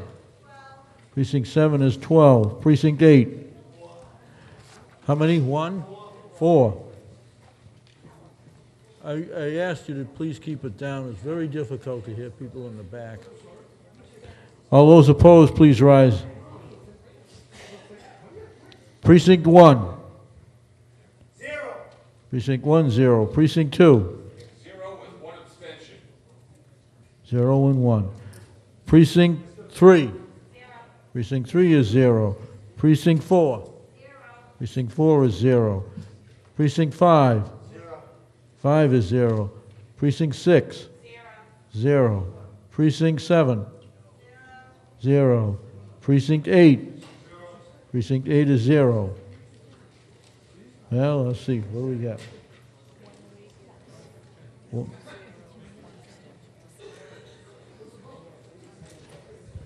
Well, I think the motion carries. 108 yes, 0 no, 1 abstention. Motion.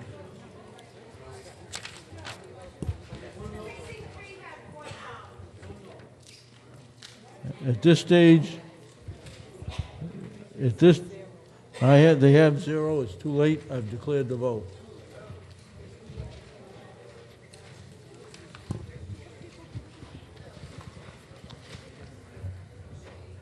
Okay.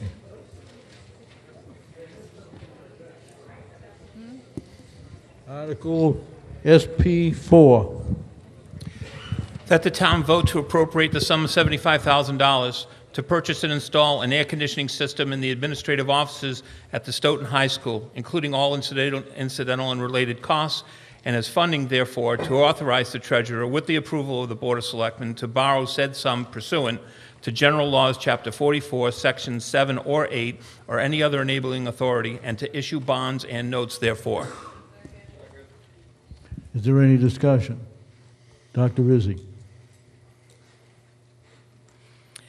This is an air conditioning system for the administrative offices of the high school, not our administrative offices in this side of the building.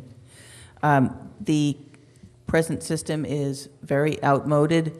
There's a water tower on the roof of the building, which is likely to fail at any moment. This article would replace the current system with a system of mini splits, and that is actually eligible for utility rebates in the future after they're installed. They're more efficient than window units, and while we are looking to have this building replaced or significantly renovated, that is at least 5 years in the future, and the current system has long outlived its expected lifespan. Mr. Coleman. To the superintendent, would this system be able to be used in the new high school? No, sir, it would not. This would only be for the length of time that we continue to use this building, which is going to be a minimum of 5 years. Thank you. Mr. Lurie. Yeah, Dave Lurie, Precinct 6. This question through you, Mr. Moderator, is to finance or accountant. When we borrow something like this, the $75,000, what is the term that we actually pay for? Is it within the period of time that the new school or renovation of the school, or are we going to be paying for this well beyond when we have to throw out the air conditioner? I think Mr. Rowe can answer that one better. Mr. Moderator, if I might just moderate something. Mr. Harding was unable to be here this evening. However, I do have a phone connection with him. This system can be removed from this building and used in one of the elementary schools if it is determined that that part of the building is going to be torn down or not used.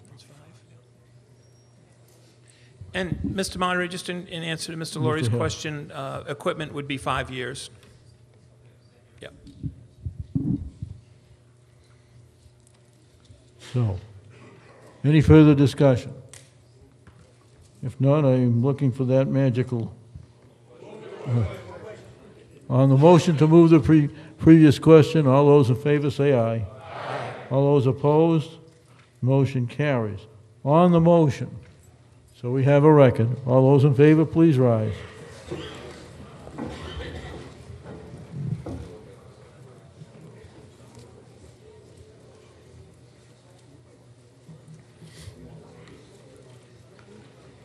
Precinct 1.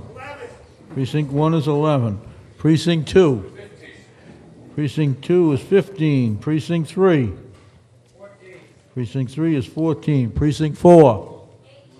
Precinct 4 is 18. Precinct 5. Precinct 5 is 11. Precinct 6. Precinct 6 is 16. Precinct 7. Precinct 7 is 11. Precinct 8 is 4. All those opposed, please rise.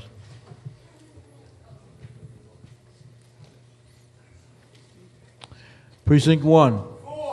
Precinct 1 is 4. Precinct 2. 4. Precinct 2 is 4. Precinct 3. 1. Precinct 4, 3. Precinct 4. 0. Precinct 4 is 0. Precinct 5. 1. Precinct 5 is 1. Precinct 6. 2. Precinct. Correction on the yes votes, it's actually 15. What? 15 yes, 2 no. We already called that one. No, we haven't called the vote yet. Just she is correct. So what was it? 15 and 2 no, right? All set? Precinct 7. Precinct 7 is 1. Precinct 8. Precinct 8 is 0.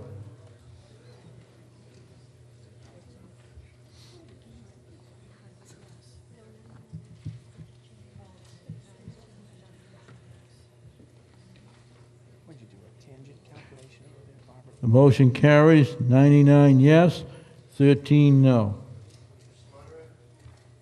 Mr. Coleman on the... Point of procedure, if nobody raises their hand to ask a question, why do we have to move the question? I really don't, but sometimes that's, the brain is programmed. We're trying to move things along a little bit, and this might help.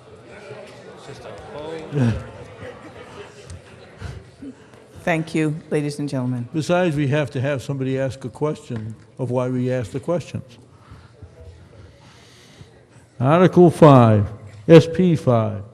Mr. Hill. That the town vote to appropriate the sum of $100,000 for site improvements for better drainage and handicap access, including all incidental and related costs, and is funding, therefore, to authorize the treasurer, with the approval of the Board of Selectmen, to borrow said sum pursuant to General Laws, Chapter 44, Section 7 or 8, or any other enabling authority, and to issue bonds and notes, therefore.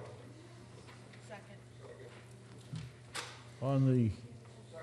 And again, this is the Here's the second. drainage system and handicap access at the Council of Aging.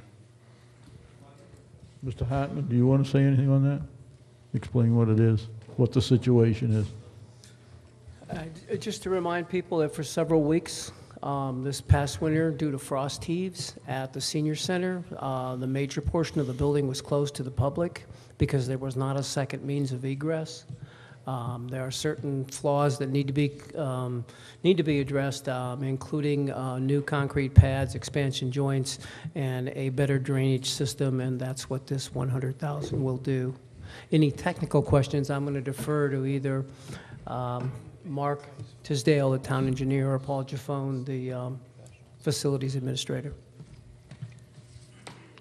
Mr. Morton?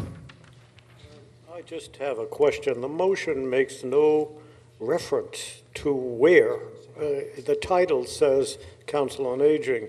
I'm just wondering if we have to add something that says where we're going to spend this $100,000. Joe? It's a worthy question. Would it be within reason to put the address? It's my understanding that the article's been vetted with bond counsel and they're fine with it. The fact that it's Council on Aging and the Council on Aging has a specific address, even though it also includes the Youth Commission, it's still appropriate. Any further questions? If not, I need Mr. Gito. Yes, it was. Please come to the microphone. Please come to the microphone.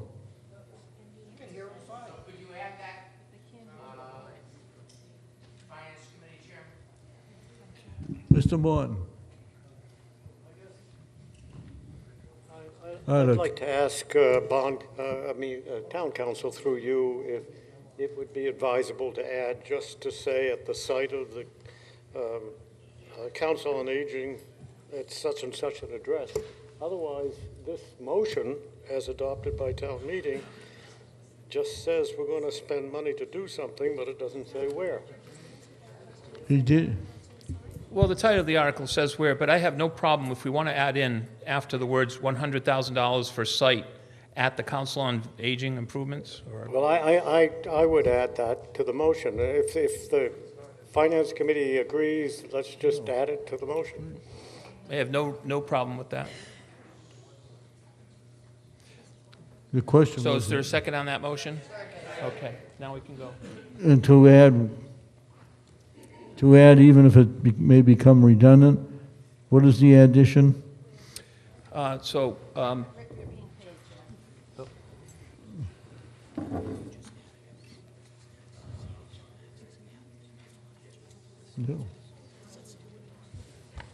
Okay. You're right. I mean, we said the high school. Okay.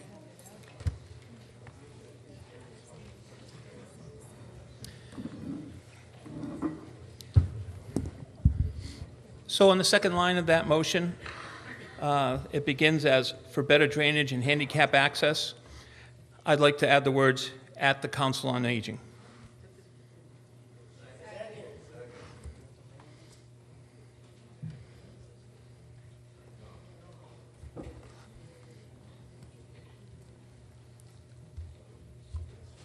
All those in favor of that amendment?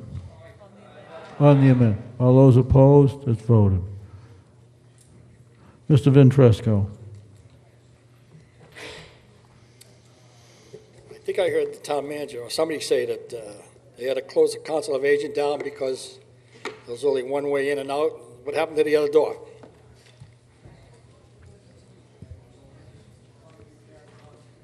Mr. Hartman? There was only one way in and out of the large room. The building itself was not closed. The large multi-purpose room was, in fact, closed to the public. Oh, so the two doors going in and out side were okay? Correct, to where the office space is. But the actual function room was closed to the public for well over 6 weeks, I believe. What happened there? Frost heaves? Inside the building? No, outside the building. The pads rose to the point where you couldn't open the doors enough It's a fire exit. of the fire exit Well- for people to get out. All right, so if they don't go below the frost line, it's going to happen again. So- That's correct. That's Okay, why I we're just wanna going below make the that- frost line. Just bring that out, because I don't want to come back in a couple of years and the same things as doing it all over again. They just built it. We are coming back again already. Mrs. Carrara?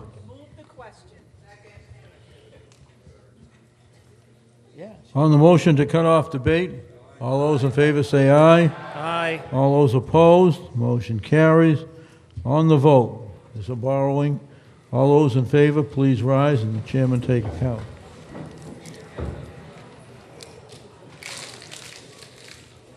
You said prudence is 20 years for bonding, right? Yeah. Sure. Precinct 1. Precinct 1 is 16. Precinct 2. Precinct 2 is 17. Precinct 3. Precinct 3 is 15. Precinct 4. Precinct 4 is 18. Precinct 5. Precinct 5 is 12. Precinct 6. Precinct 6 is 17. Precinct 7. Precinct 7 is 12. Precinct 8. Precinct 8 is 4. All those opposed, please rise. Precinct 1. 0.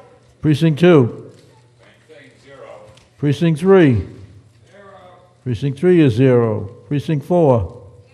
Precinct 4 is 0. Precinct 5. Precinct 5. 0. Precinct 6. 0.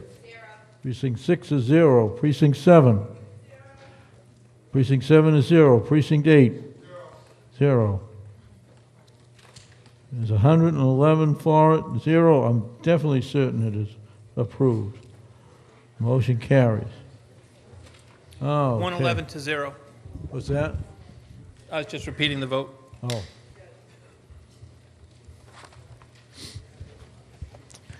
Okay, Mr. Hill, on SP 6. That the town vote to appropriate the sum of $169,400 for the purchase of a new LaRue D65 ribbon-style loader mounted snowblower with necessary attachments, including all incidental and related costs, and as funding, therefore, to authorize the treasurer with the approval of the Board of Selectmen to borrow said sum pursuant to General Law, Chapter 44, Section 7 or 8, or any other enabling authority, and to issue bonds and notes, therefore. Is there any discussion? Mr. Souza.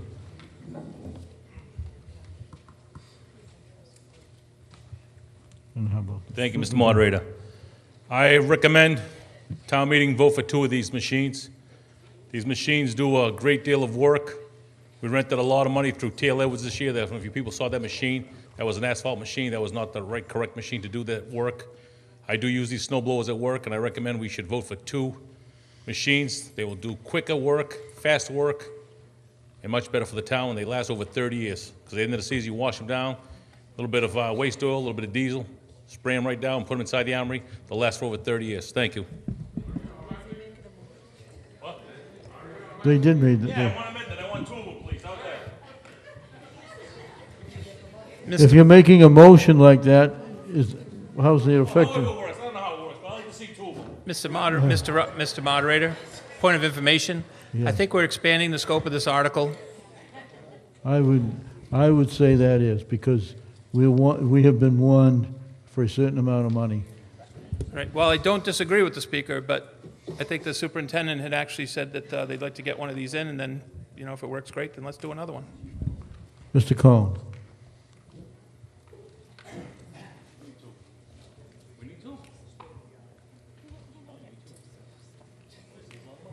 To the chairman, we're expanding the article. You can't expand an article. But getting back to this, we paid $250 an hour for those front end loaders. And I don't know how many we had, but the one that came down Kotlik Street, I call it the monster truck, it could have picked up a car. These vehicles, if this thing works and it's good for 30 years, it'll be beautiful, because once we get it, it'll never snow. And it's like putting a rabbit's foot, in our garage, in the garage. It'll be beautiful. But one more thing we have to do here. The Public Works did a great job this winter. Whether we saw it or not, those streets were open, and the men that worked unlimited hours, some of them worked 48 straight with very little sleep. And I want to thank the Public Works and the employees for the great job they did. Would you please explain to the rookie here that you cannot expand an article? You can downsize it, but the rookies here determine you can get one today, and we'll see. And the Finance Committee Chairman hit it right on the head. If they work, which I hope we never have to use, we can buy another one. Thank you. I still have a few people who are still here. I think it's rude to cut off people who are already here. And Mr. Batchelder is the Superintendent of Public Works. I recognize him to speak if he wishes to on his request. Thank you, Mr. Moderator. I don't have to tell you how much snow we had this year. I'm still trying to get those nasty thoughts out of my head. I appreciate Mr. Souza's comment. He's been after me to put in for 2 right from the get-go. I know what town meeting goes through, so I think as much as I could use 2, I think we will go for 1 at a time. If things work out, you will see me back in the future. And I'm sure it'll work out. The biggest issue we had with snow blowers is everybody needs them at the same time. The big contractors that have these work for the city of Brockton, the town of Avon, the city of Braintree. So where do you think the blowers go first? They go there. These things, the price of a blower is about twice as much per hour as the loader, and it will do 5 times the amount of work, cleaner, faster, less damage. It's money in the bank. I think it's a very good investment, and I would hope that you would vote in favor of it. Thank you.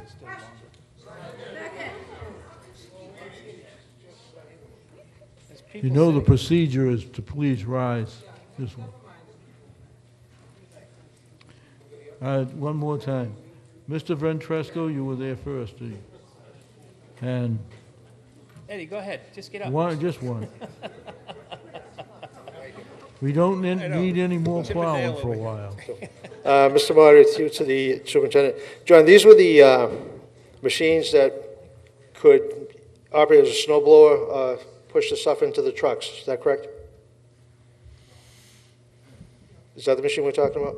They can do what, Ed? It has a snow blower auger in the front that can. Goes on the front of a front-end loader. Oh, this isn't the machine that blows snow out this way and also into a truck through the back? It can. It's got a conveyor. It's a giant It's got a snow con- blower. it's got a conveyor, yeah, It okay. goes on the front of a front-end Okay, loader. my question, John, is, looking at that price tag there, what if you had a couple of wing plows? I know Canton has got at least one. Would the wing plow do almost the same thing? Because the faster you go with them, the further that snow is going to be blown, right? So I'm looking at that price tag, plus the fact that this year was a situation where it's almost like a 100-year storm type of situation. Yeah, we have a lot of those now. But About every 10 years. yeah, but I mean, you know, and I appreciate everything you went through, because we went through the same on snow plowing. But this year was a little different because they all came so quickly together. Correct. But how would a wing plow work for you? A couple of different things. I don't think that the roads in Stoughton are really built for that, the majority of them. I mean, some of the subdivisions that are extremely wide, you could probably use them on. You're talking about a wing plow? Yeah, I know, like I said, Canton's got one. They've had it for a couple of years now. A V-plow has a tendency to, it's okay for your first pass. After that... I'm sorry, not a V. Okay. It has the wing that goes over the side. All right, yeah. It's a two-man operation, and you have to be fairly knowledgeable, very knowledgeable on what you're doing, or you can do some serious damage.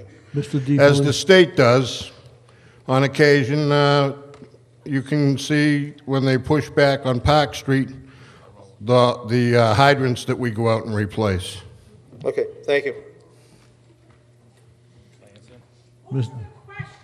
Oh, be quiet. On the motion to Excuse me, move the Mr. previous Moderator. question.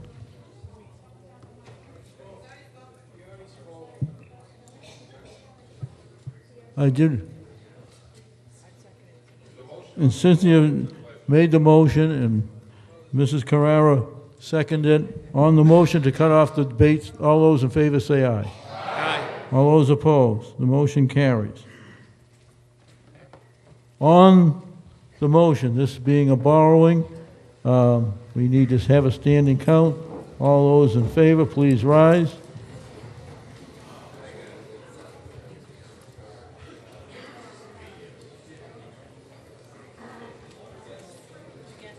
Precinct 1. 15. 13. That's an unlucky number. Precinct 2. 17. Precinct 2 is 17, please. Precinct 3. 15. Precinct 4. 18. Precinct 4 is 18. Precinct 5. Precinct 5 is 12. Precinct 6. 17. Precinct 6 is 17. Precinct 7. Precinct 7 is 12. Precinct 8. Precinct 8 is 3. All those opposed, please rise. Precinct 1. Precinct 1 is 3. Precinct 2. 1 no, 1 abstention. Precinct 3. Precinct 3 is 0. Precinct 4. Precinct 4 is 0. Precinct 5. Precinct 5 is, how many? 0.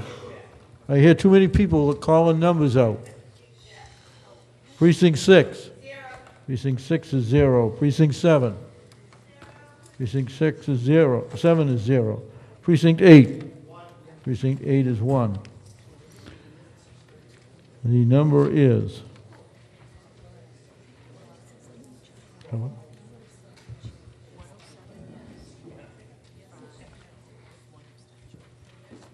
Motion carries 107 yes, no 5, 1 abstention. That means there's 113 people in this room.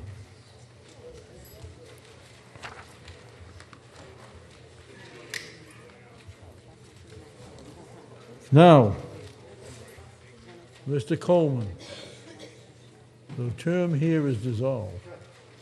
I move to dissolve the special town meeting and go on with the annual town meeting. On the motion to dissolve, it's 9:10, 9:09. All those in favor of dissolving? Aye. All those opposed? Well, guess what? We dissolved anyways. Okay.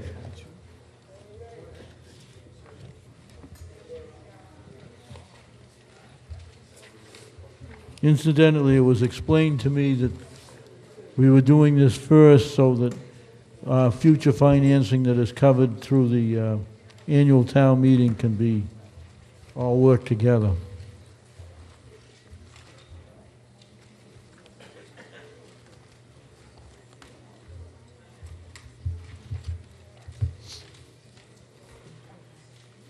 Yeah, all right.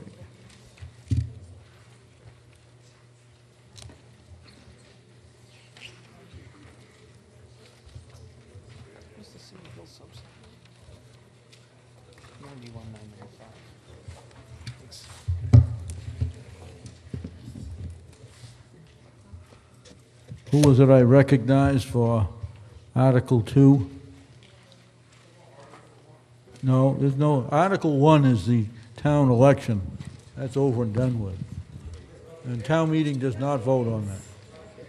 I think they tabled the table.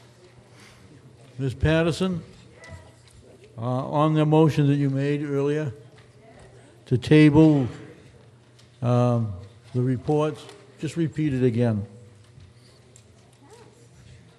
I know, but we really should table this. No, I thought you said we got to, no. No, you said to table all of those articles. Barry Callen said to table everything. Not just that one that's evil, but this blue one. She said everything. No, I'm just having it made sure that it's on our record. That's all. That's all. And that is at 9, 5, 4, 9, 12. So we opened the meeting at 9:10. Okay.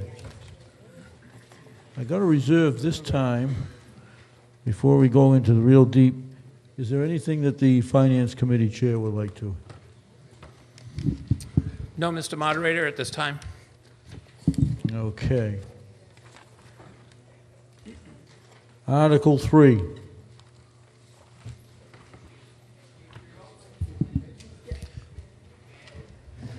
Did we, I don't think we opened, motion to open the annual town meeting again? We already did that. I don't think so. Oh, to dissolve and open? So if we are open, we're in session? Yep. I'm good with that. Article 3.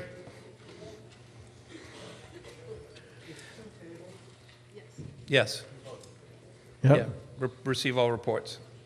Go ahead, Mr. Hill. To see if the town will vote to raise and appropriate, transfer from available funds in the treasury, if any, and/or borrow a sufficient sum of money to fund the Cedar Hill Golf Course. Mr. Oops. Hill.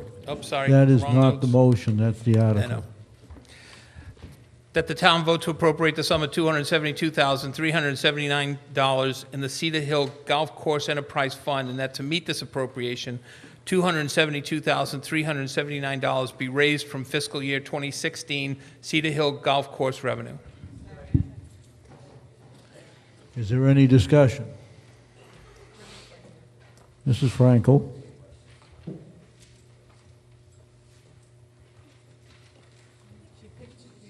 You go ahead. If I was reading correctly from the chart that's in our books, that the Cedar Hill is scheduled to lose a bundle of money, am I reading that correctly? Please tell me I'm not. I'm reading that correctly?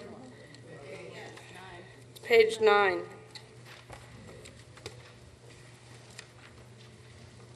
I'm not going to say that I think it should be closed down or anything like that, but I'm going to ask the question, what are we doing about that? If we're looking to lose $117,000 in fiscal year 2015, and we're looking to lose $94,000 in fiscal year 2016, that's another one of those big plows for Mr. Batchelder. So I would, through you, Mr. Moderator, to whomever can answer the question, what are we doing about making that at least zero? And if not zero, how are we going to get there in the future? And thank you.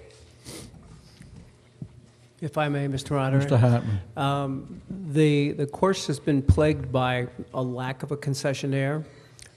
We have recently, within the past week, awarded a bid to a new concessionaire. They have a common victualer's license pending before the Board of Selectmen tomorrow night. With the Selectmen's approval, the concessionaire will be there.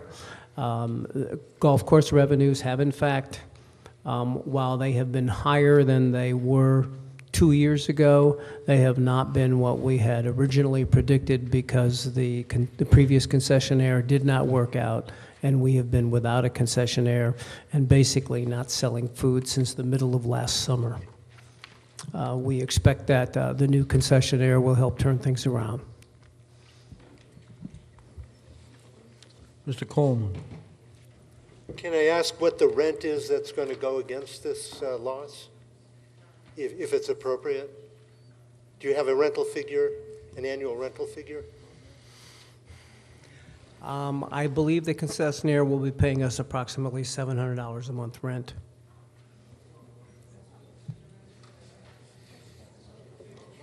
And again, I would like to point out for the record that the subsidy to Cedar Hill is actually 25% less for fiscal 14 than it was, or excuse me, for fiscal 15 than it was for fiscal 14. So again, the gap has been cut. We did in fact lose our superintendent, who was offered an opportunity to become a full-time teacher, and is doing so. So we had to recruit a new superintendent, and that led to a gap. Anybody further? Mrs. Frankel, just because this may be a response to your question. I'm not sure I understood how that makes up for the $117,000 deficit. Okay, that's... First off, the $117,000 deficit is a plug figure. It's an estimate. It is not an actual figure. You won't know the deficit until the end of the year. But the reality is, if you go to a golf course and you want to buy a beer or a cocktail or a hot dog and there's nobody there to sell you that, then you go play golf somewhere else. And that's what we've experienced. There has been no concessionaire there at all selling soft drinks or anything else. With a concessionaire there, then we expect that there will be more interest. Again, golfing has a tendency to be a social outing that, like it or not, does involve usually some libation as well as eating. Mr. Cohn.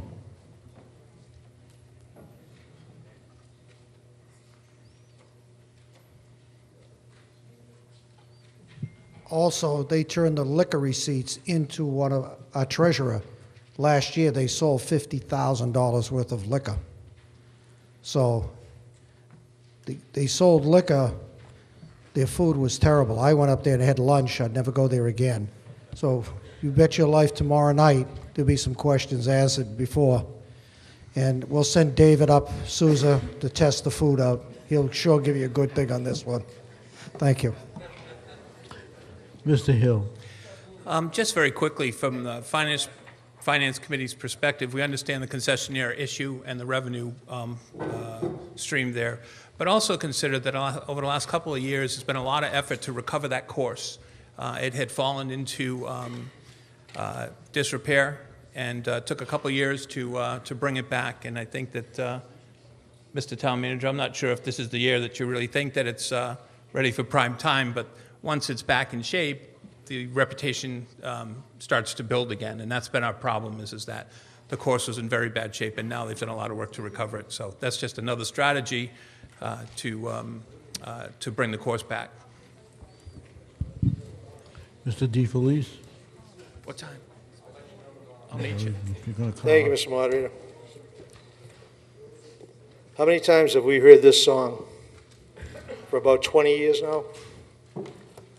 Unfortunately, even across the country, golf courses in general, even some of your major golf courses, aren't doing as well as they had in the past.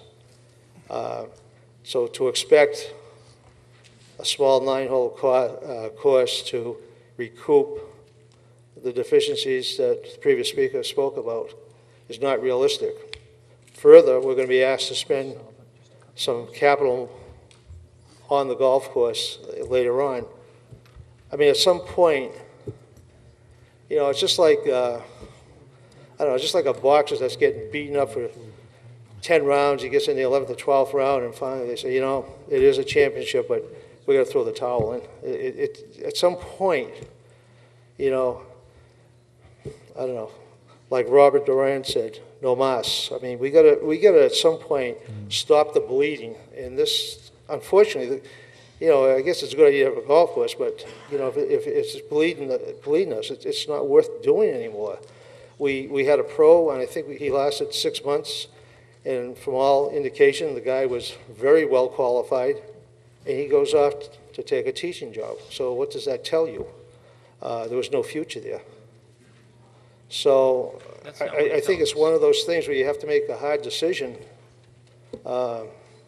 I'm not a golfer. I did golf last year for the first time on the course. But I don't know. And there's probably a lot of you folks that are golfers that are probably more aware of these situations than I am. But from a money standpoint, you can't just keep coming here every year for the last, must be 20 years, and say we're not making money because of this, or we broke even, or we made $2,000. At some point, I don't know. I just can't keep voting for something that's a losing situation with a promise that it's always going to get better, and it doesn't. Thank you. Ms. Walsh. Ms. Walsh. I think she was doing. Cynthia Walsh, Precinct 2. I move the question. She was reading.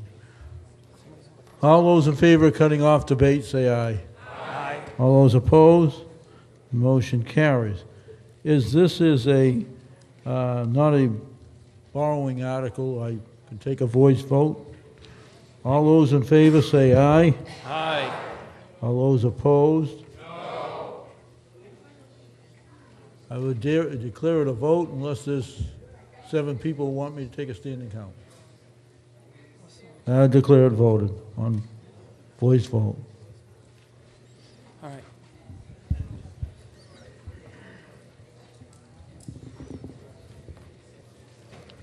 Okay.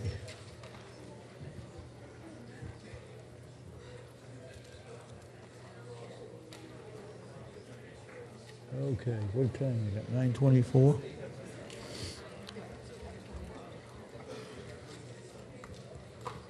Is this Greenwich Mean Time? Mr. Hill.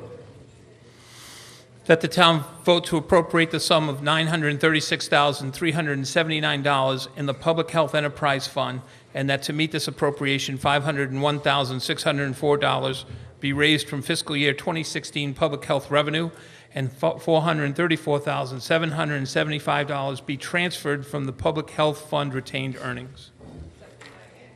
Any discussion? There being none, I will call for the vote.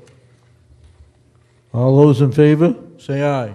Aye. All those opposed, I'm going to declare it unanimous, and I'll record that, 9:24.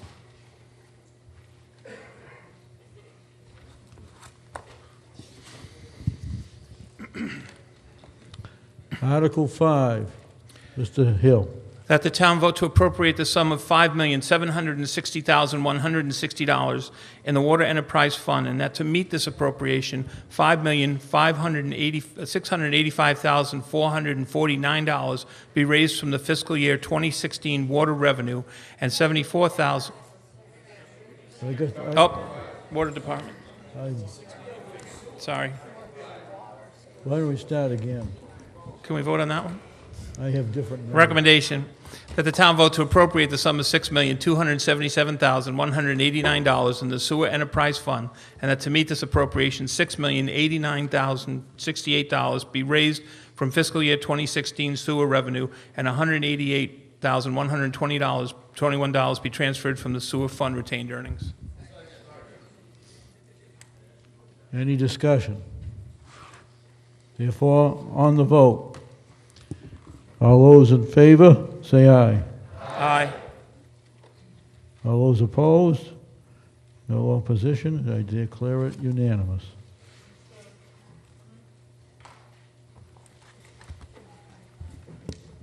Okay.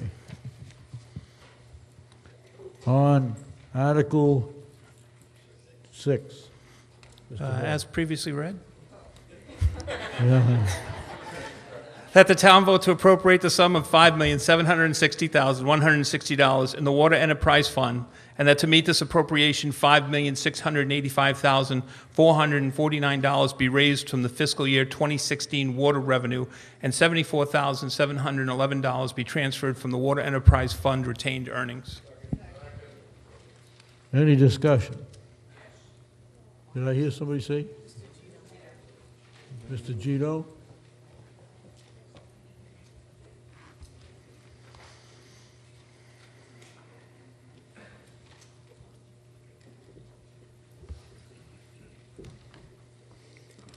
Why is there such a deficit in the water fund? I'll defer to the town manager or the superintendent of DPW.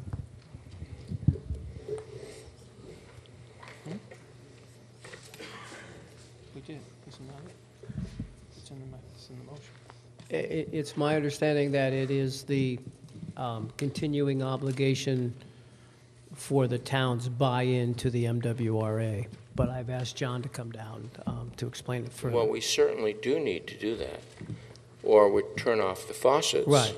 Well, but given the fact that that we've been doing it for quite a long period of time, it seems to me that we shouldn't have a deficit quite as much as this. Is it possible that we are not raising enough in? Clearly, given the amount that goes to the MWRA every year, which I believe is, help me, Bill, I think it's either $405,000 or $485,000. The current water rate is not sufficient to cover that, and it is required for the general fund to fill in the difference.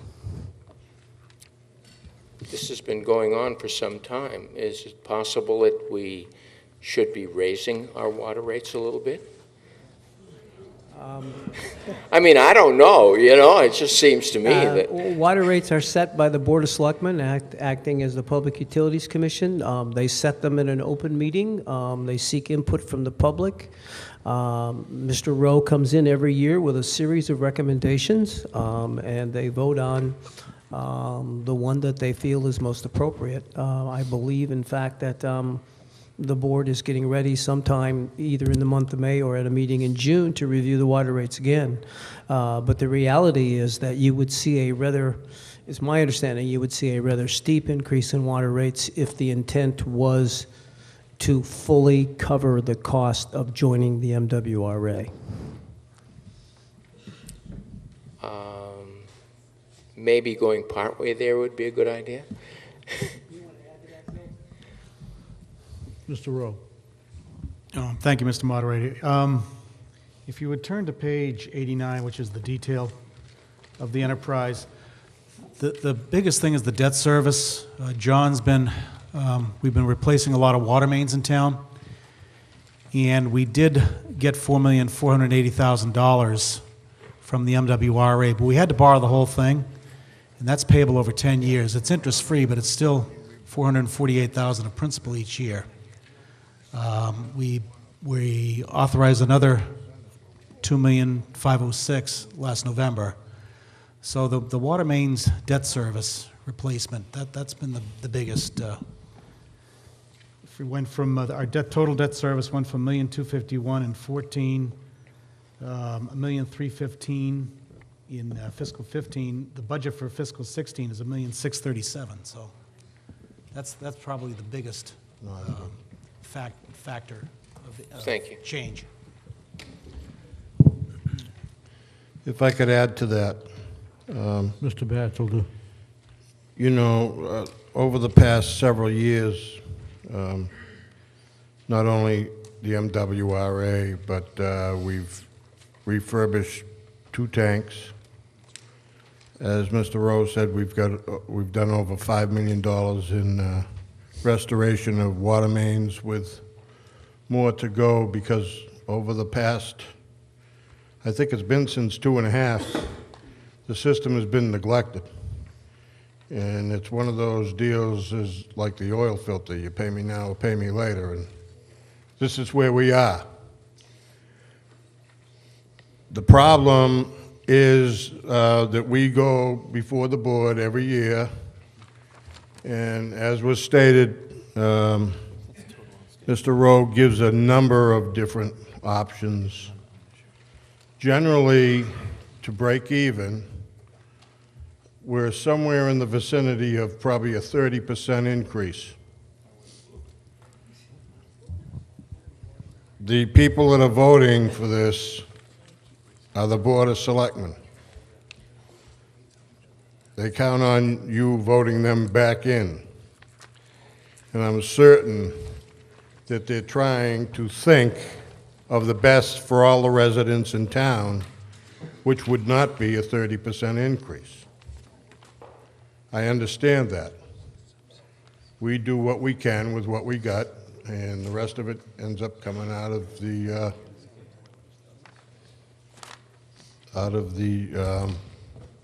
regular budget. So we pay one way or we pay another way. Exactly. So what we're doing is we're subsidizing the water. We paid for the water tanks not out of the enterprise fund, I don't believe. I think we paid for that through direct borrowing. No, actually, they support their own borrowing. Oh, I'm sorry. Yep. I stand corrected. Total debt issued is about $4.9 million for the water department over the next 10 years. Okay. The facilities plan that was put together for the town, for the buildings, is only part of the facilities that we need to make sure that we keep in shape. The sewer system needs to be fixed, the water system needs to be fixed, a whole lot of things need to be fixed. And is there a plan to do that? Are we going to see the same deficit here every year? Is there another way of funding some of this? I'm trying to get someplace in this that's not just this water enterprise fund, but more, what's our plan? Because this just seems like it's a symptom. We have a number of plans depending on, we have short-term plans, long-term plans, but we are in the midst right now of working with our engineering firms in regards to another treatment plant, which we're going to need, which I've spoken about before at Board of Selectmen's meeting, Finance Committee meetings. That's overdue because of some of the issues through DEP and some of the changes in their policies. We have to get that up and running sooner than we were expecting originally. We also need to address our wells every year. We have to keep up with the upkeep, the maintenance, additional replacing pumps, and we try to do a little piece every year, and sometimes it gets passed and sometimes it doesn't. I understand the way the system works, and every year I am asked what my top priorities are. That doesn't mean that if they're not my top priority, it isn't something that we need. We still need it, but we end up pushing it off for another year, and that's why we're in the shape we're in right now. Right. I think you're doing a great job. I appreciate that.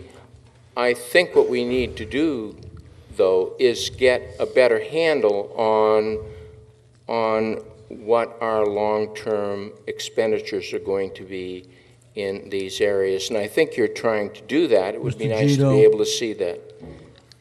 Thank you. Yep. Mr. Lyons? Yeah, once again, I think you guys are doing great. Appreciate everything that happened this winter. But I do have a question that, obviously the more water you use, the more it ends up costing. How do you address issues if there might be water leaking from the system, or, that's all. I'm just curious because we have a leak detection program. We do at least half of the town every year in leak detection. We can pretty much tell if it's a large leak by the amount of water that we're pumping. that there's certain areas that we go specifically looking for leaks. Depending on, if they don't show up on the surface, we have to use leak detection equipment to do it. But we try to stay on top of it. Okay, and you act if somebody says something to you, or do you just? Oh, notice well, it? yeah, absolutely. I mean, if you see water bubbling up, give us a call. Oh, yeah, well, I think my neighbor is calling, but yeah, I think there might be something going on, which is what got me to stand up and say something. But Mr. Hill. I'm done, thank you, appreciate it. Just another side note, the MWRA water assessment, if this has been said, I apologize for being redundant, but it's gone up from fiscal 14 to this year's budgeted $350,000, just the assessment. And we haven't raised the water rates. The Board of Selectmen will be sitting to address all of that in the next month or two. So just another point of information. Mr. Cohen.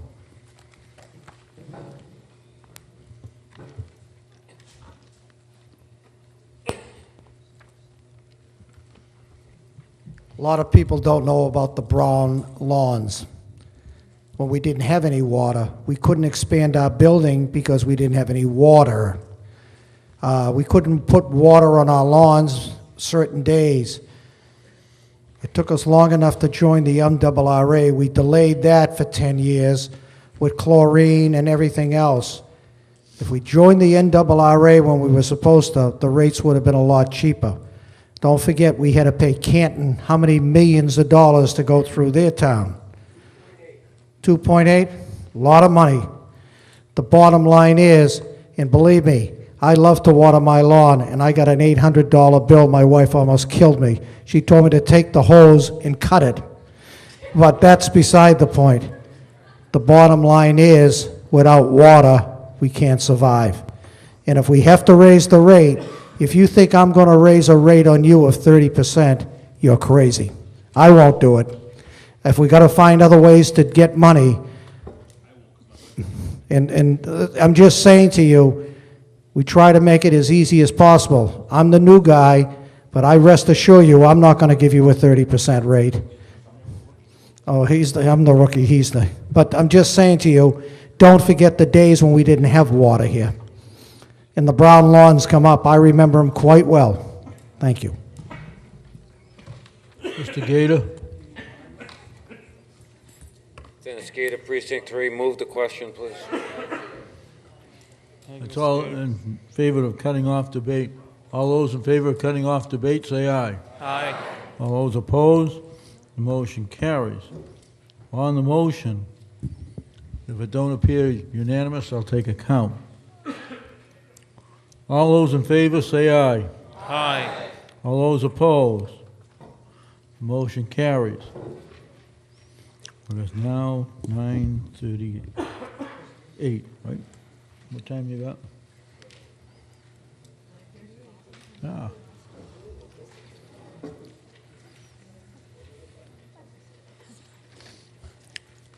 Okay. Where are we now? Okay. Revolving fund accounts. Mr. Hill. That the town vote to reauthorize, in accordance with the provisions of Mass General Law, Chapter 44, Section 53E and a half, the revolving accounts specified in the chart below, which funds are to be expended under the authority and direction of the agencies or officials identified, to be credited with the receipts from the specified revenue sources, to be expended for the stated purposes and not to exceed the stated spending limits, and further, to carry forward any monies remaining in said funds at the end of fiscal 15 into fiscal 16 for said purposes. Is there any discussion? Pretty much routine. They're seeing no discussion. Well, we're voting for everything in that chart. The motion. Mr. Van Fresco.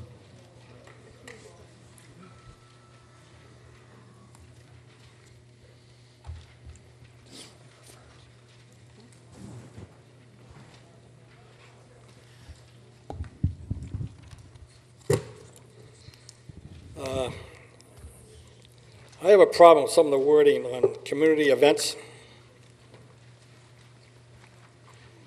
Where it says, provide supplementary funds for townwide events such as the Harvest Fest, Holiday Parade.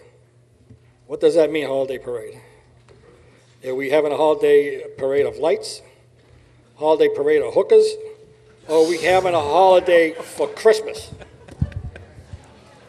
It's Christmas, not a holiday event.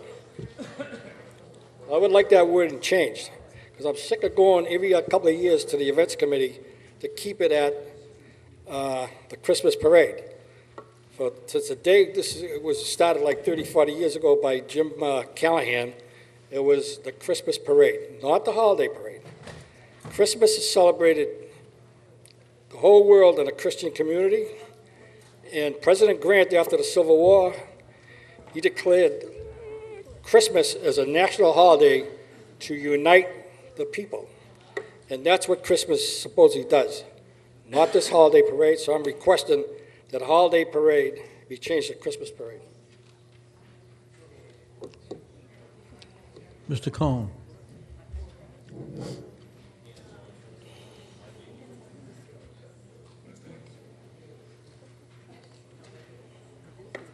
Don't insult my religion. I didn't I'm gonna tell you something, Peter. I didn't insult your religion. I'm gonna tell did you not do something, that. folks. We had a beautiful menorah in the center of town. Yes, you did. And that's all we heard was, where's Jesus? Where is this? We paid for that. The temple paid $500. I brought it out. 3 people built it. The town lugged it in. We put it up and we maintained it. You change that parade back, the Jewish community will not participate. We went to the events committee. At the time it was David Souza. We asked them. They wanted us to participate. The rabbi will not tolerate the word Christmas. Holiday, we compromised on the Festival of Lights. I thought it was wonderful. You had a beautiful menorah sent through the town of Stoughton that shows that this whole town is united. We go back to this, and I promise you, the temple will not participate.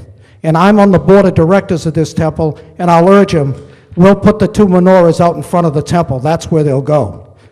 The remarks that were made after I left that meeting was an absolute disgrace. What meeting? The meeting that I went to and asked permission from this town to put the menorah in the center of town. It's something that I wanted to do personally for 25 years. It finally went in there, and we had a menorah lighting, which we had almost 75 people. Then I heard about a nativity scene. Why they thought the town paid for that. They didn't pay for anything. The Jewish community paid for that. And if we go back to Christmas, I have no problem with Christmas, but you don't insult the Jewish religion and ask us to participate in the parade. It was a compromise, we did it, and that's the way we do it. It's up to you. If you go back to your Christmas parade, the Jews will not participate. I promise you that.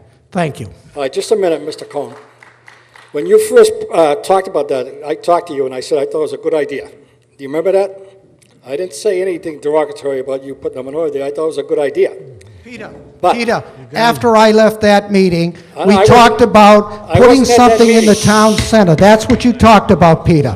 Who did? You and another person Cohn. sat there. I Mr. wasn't at that Cohn. meeting, the selectmen meeting, you're wrong. Mr. Cohn and Mr. Ventresco. That's all I'll say to you folks. Please go The through Festival of courtesy- Lights is a great thing.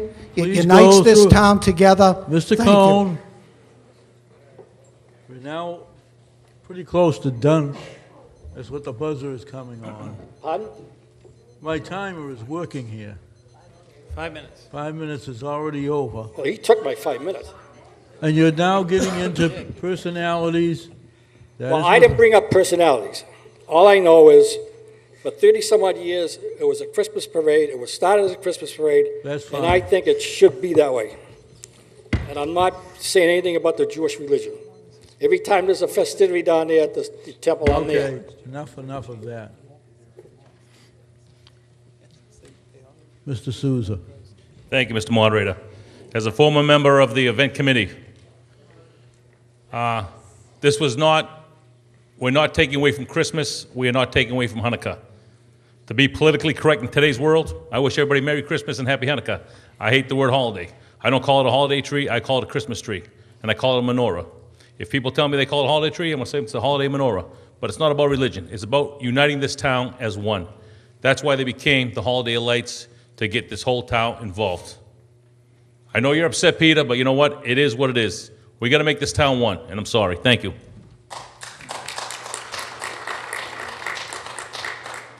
Mrs. Carrara. That's to cut off debate. All those in favor of cutting off debate, say aye. Aye.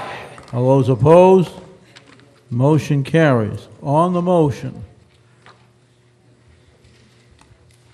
which is, and I'm just going to restate, that under the provisions of MGL Chapter 44, Section such and such, the revolving counts are specified in the chart below. That entire chart is the vote and everything on it. As printed. As, well, yeah, I'm not going to read that whole chart. I want to go home too. All those in favor say aye. Aye. All those opposed? I declare it unanimous.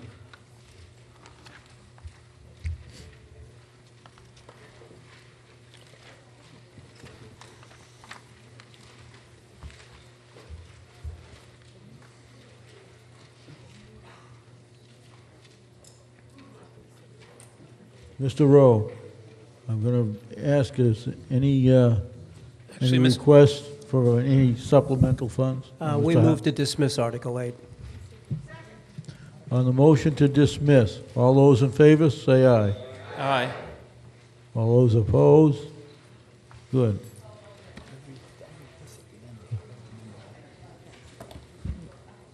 $9.48. Somewhere we're gonna, well, that gives me a little flavor. Okay, Article 9, which is the budget. Just very briefly on the budget procedure. We put the motion on the floor, the recommended motion, for the total amount. But we vote individually on the bottom line for each department. Sometimes it's department accounts. I use page numbers where there's a reference to, so we know what it is. And if you want to move something and reduce it or change or swap money around, you must ask for a motion to suspend the rules and go to the account which you are attempting to reduce or add. But once a vote has been taken,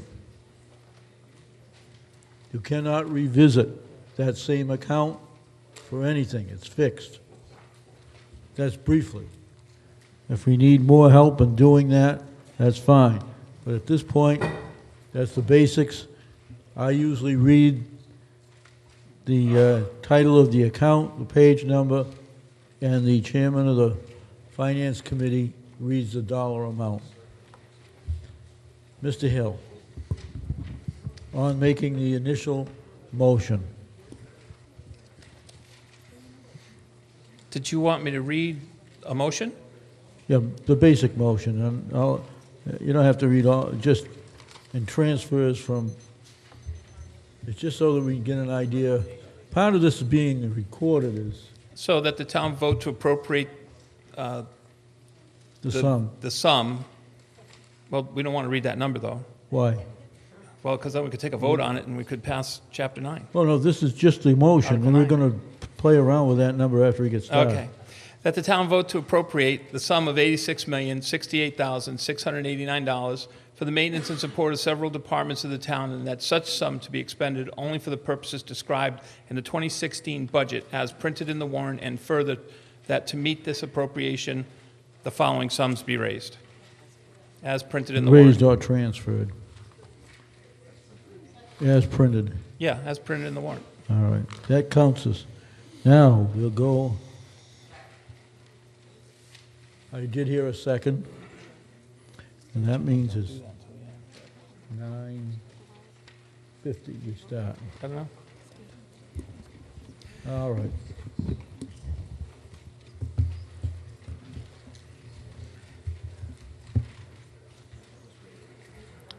All right. You go to page 31. Do I have to reread this? Well, we're going to read it again at the end. A moment, Mr. Town Moderator.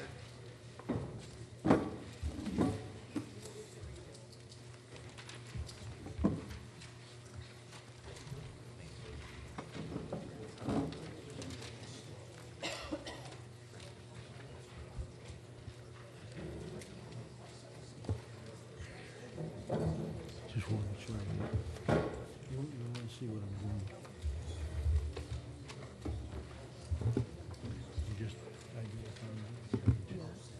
the account number that exists, the title, and what they're putting down is the bottom line. And are you going to give me a copy of that at the end?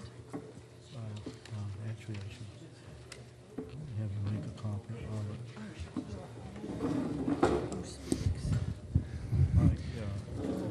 Forgive the brief huddle, just to be specific. After the recommendation was read, I said to be raised as indicated below, but it's to be raised and transferred from the following sums, as printed in the warrant.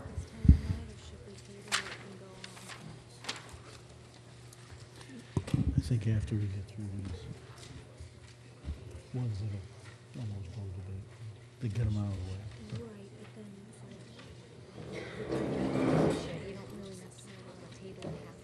Well, we've had to do that a few times. I know, but do we want to if we can avoid it? What do I want? Throw it out to them. Well, this is... When the selectmen asked me if I would ask you. I'm going to ask Mr. Hill, since you said you had some problems with numbers or something there in your discussion. No, all I indicated, Mr. Moderator, was when I had read the motion, Yeah. right after the motion is the sources of revenue. And I used the specific information that, You've written. that to be raised as opposed to be raised and transferred. All right. The selectmen have asked a couple of very serious questions. I know we get confused when we break up doing the budget. It is now approaching almost 10 o'clock. We've been here since 7. And the question is whether we really want to get seriously into the budget or Yeah, half hour? continue till 10:30, and which way, I'm going to leave it up to you. If somebody wants to make a motion to... A motion to continue. All those in favor of continuing Aye, till 10:30, till 10:30. or whatever? No, they continue right with the way... Till 10:30 is That's the what last the one que- being heard. Start no new articles after 10:30. No, I read, because they don't, we agreed to go in order. But right now... You mean tea? Well, that could create, I'm going to throw it out, because the other question, I'm not going to throw it out, you know what I mean, throw it to you. The other consideration is we just table the budget for now and take some of the other articles. Okay, that's So we get screwed up that way. that answers that question. That was my suggestion. So we want to continue where we just started and go the best we can. All right, are you ready, Mr. Hill? That's what I was trying to do. Page 31, account, We didn't vote on on my the motion. vote to continue. So on vote on the- the motion with to this continue, article. Mr. Moderator, is where we're at. We have a second. What's that? We have a motion to continue until to 10:30, no new articles be heard, and we had a second on that. That's right. Okay. Can we continue? The consensus? Okay. I'm going to rule it, based from your consensus out there, we're on the track. Let's stay on the track and not get sidetracked. If we do it great, we can finish the budget by 10:30. Yeah. Let's go. We could. It's getting late. But on the question, and it was resolved, we'll continue, and I don't think there's much, when it gets to a certain point, we feel it's time to go. Page 31, account number 90910, debt amortization and expense. And Mr. Moderator, my apologies, but the department really is 0710, not 0910.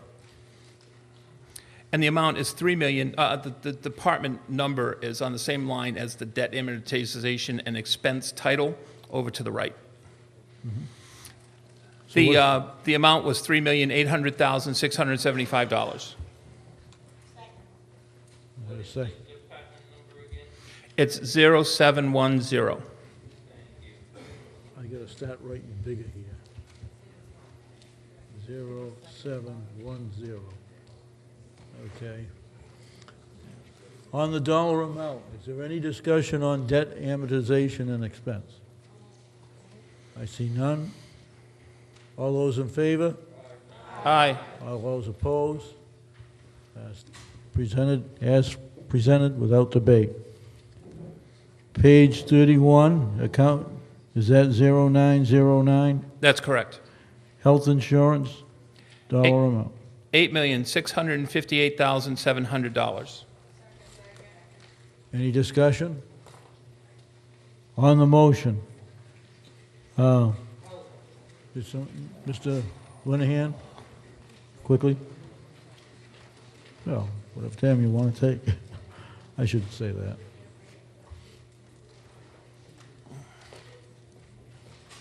John Linehan, Precinct 1.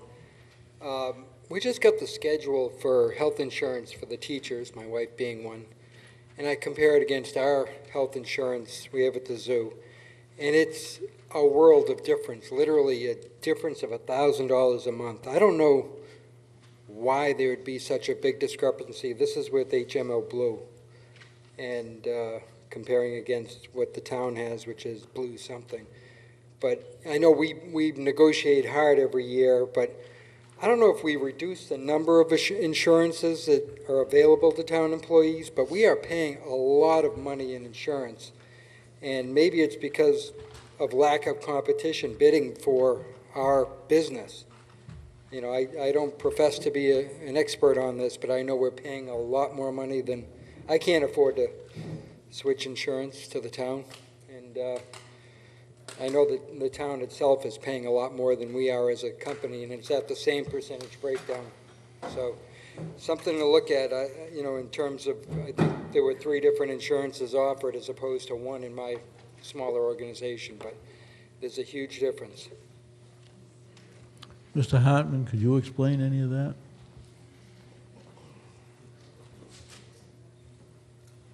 Well, first off, we don't purchase insurance. Well, we're self-insured. So what we do is pay claims, we pay an administrative fee, and we pay for stop-loss insurance. Stop-loss insurance kicks in at $90,000. Essentially, we offer to full-time employees 3 different insurance plans that they can choose from. Under Chapter 150E of the Mass General Laws, insurance is a mandatory subject of collective bargaining. Prior to my coming here, I believe 3 years ago, the town was successful in changing the amount of insurance that is paid for by the employee. We have a plan now where the employee bears 30% of the cost, and the town bears 70% of the cost. Many towns are still on 90-10 or 80-20.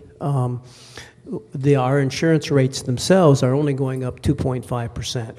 part of the increase is, again, every year we have to do an open enrollment. Our open enrollment is actually in May. It's underway right now. And we anticipate that as many as 15 employees could choose to change their plan. Somebody gets married, they immediately change their status. And getting divorced, for example, doesn't necessarily change your status. But we have to have an open enrollment period by law, and we have that in May.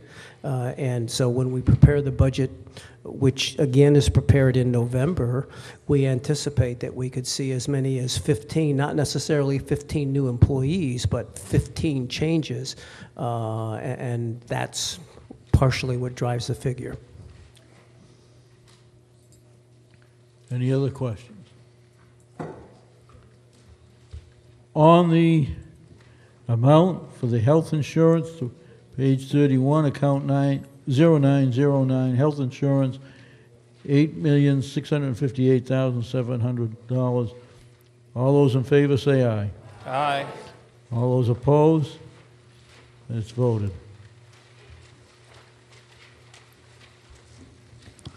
Page 32, townwide expenses and insurance.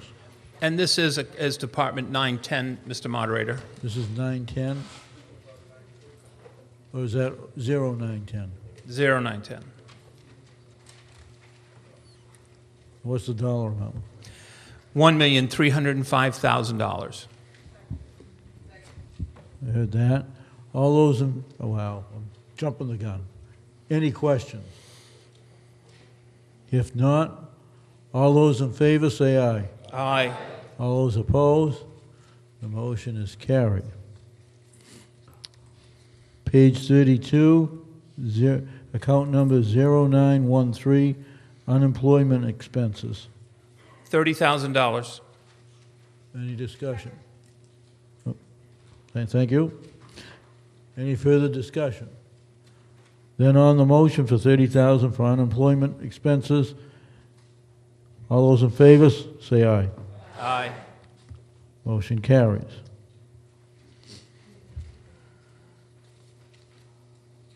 Well, they didn't speak on it either, so.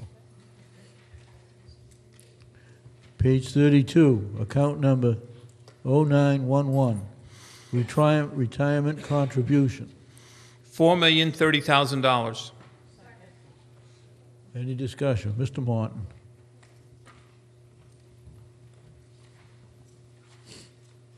Mr. Moderator, through you to anyone who will answer the question, I'm interested in knowing if our retirement obligation is fully funded on an actuarial basis. Mr. Hartman.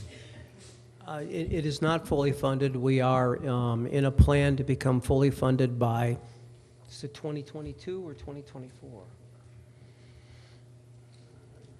The full funding, huh? By 2030. What is the amount approximately of the underfunding as of this time?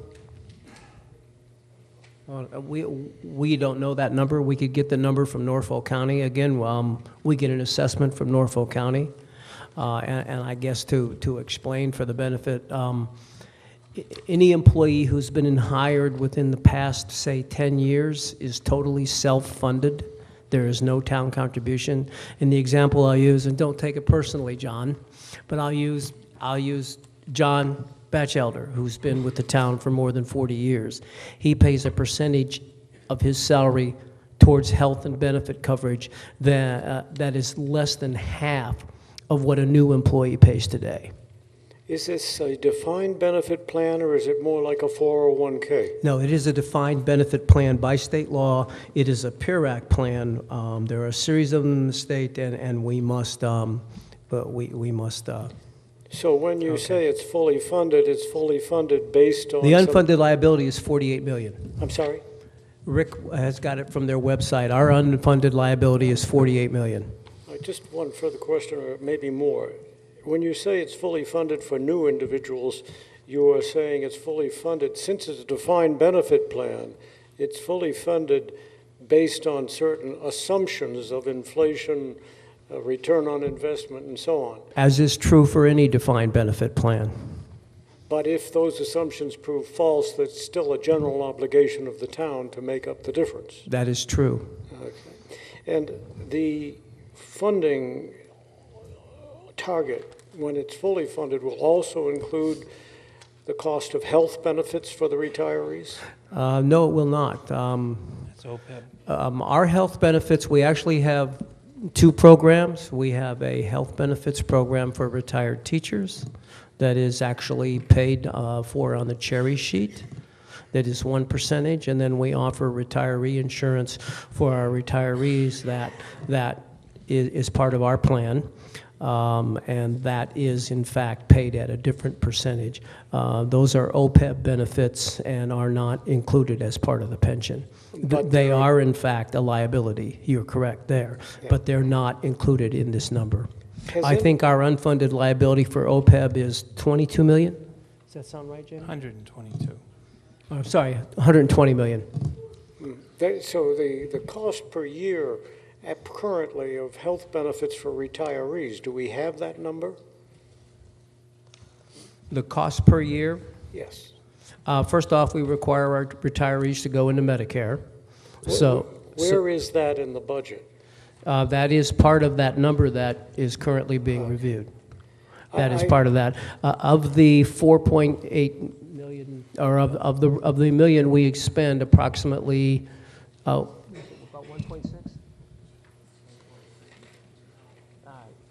1.6? A fair portion of that is for our retirees who also have a choice of three plans, the three plans all being Medicare wraparounds. Well, I think it goes without saying, and I'm highly confident in you and in this Board of Selectmen and in the Finance Committee to keep this in mind, but I do know that these kinds of benefit costs are bankrupting town after town throughout the country. And so it's something we really have to pay attention to. It is not a balance sheet debt. It's just something that overhangs the town. So I'm hoping that... Well, I understand that, but I guess the reality is that in Massachusetts, unlike in other states, this is not a decision the community makes. We have to offer an insurance benefit program for employees that is consistent with Chapter 32B, and then we have to offer our pension plan must be consistent with PERAC, which is the public employee retirement system, of which there are more than 100, including the state retirement plan. And by law, our plans must meet that requirement. I appreciate that. One last question. Is it therefore, it's my impression based on what I've heard, that the health care costs for retirees are within the insurance budgets. They're not a separate line item in the budget. That is correct. It is part of the health insurance line item. Thank you. With the exception of, again, that does not cover retired teachers. That is a separate program. And that's in the school budget. No, it is not in the school budget. It is actually deducted from state aid on the cherry sheet. It's taken out by the state of Massachusetts before the money ever comes to the community. So it actually is a cost to the town. It's a cost in terms of a reduction. Correct. what In we fact, receive. it's approximately $1.6 million a year additional that is subtracted from our state aid to pay for retired teachers. Thank you very much. Any further discussion on retirement contribution? Thanks. If not, on the dollar amount of page 32, account number 0911, retirement contribution of $4,030,000. All those in favor, say aye. Aye. All those opposed? It's voted.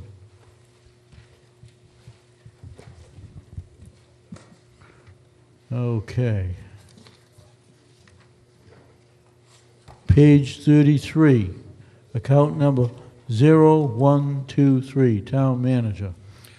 $481,437. Any discussion? See Mr. Lurie? Yeah. All right, Dave Lurie, Precinct 6. There's a new position for a budget analyst, license coordinator. What exactly does that person do for the town? It's a new position that I'm not familiar with. It is not a new position. It is a reorganization of an existing position. The existing position is administrative assistant to the Board of Selectmen. That person handles a coordination of all the licensing activities of the Board of Selectmen, which is one of the most significant areas the Board of Selectmen exercises responsibility in. In addition, for 2 years now, that person has been part of the town's budget team. So we just have it moved to your account as a... No, it's actually always been in my account. If you'll look, the position of administrative assistant to the Board of Selectmen has been zeroed out. That is the position it was. There's not a new position, it's a new title reflecting the actual duties the person has. The board acts as the licensing authority. This individual puts together all of the materials for annual renewals of licenses. Okay, my other question is, through you, Mr. Moderator, to the selectmen. There's, on the top line, department head salary, I noticed that from 14 to 15, we approved a 9% increase, and it looks like from 15 to 16, we're adding another 8% increase to the salary. So that's, from my calculations, about a 17% raise from 14 to 16. So I didn't understand where the economics come from to justify the increase in salary for that position.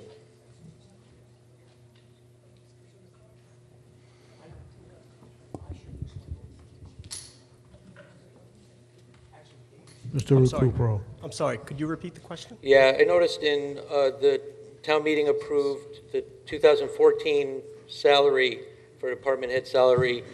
It went up in 2015 by 9%.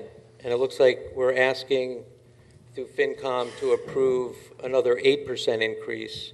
So that sums up to me across from 14 to 16, a 17% increase in Actually, the first year was 7.1%, not 9. I don't have the math on the second one. I thought I did the math correctly. I stand, so what are we saying, 15% between? I don't know yet.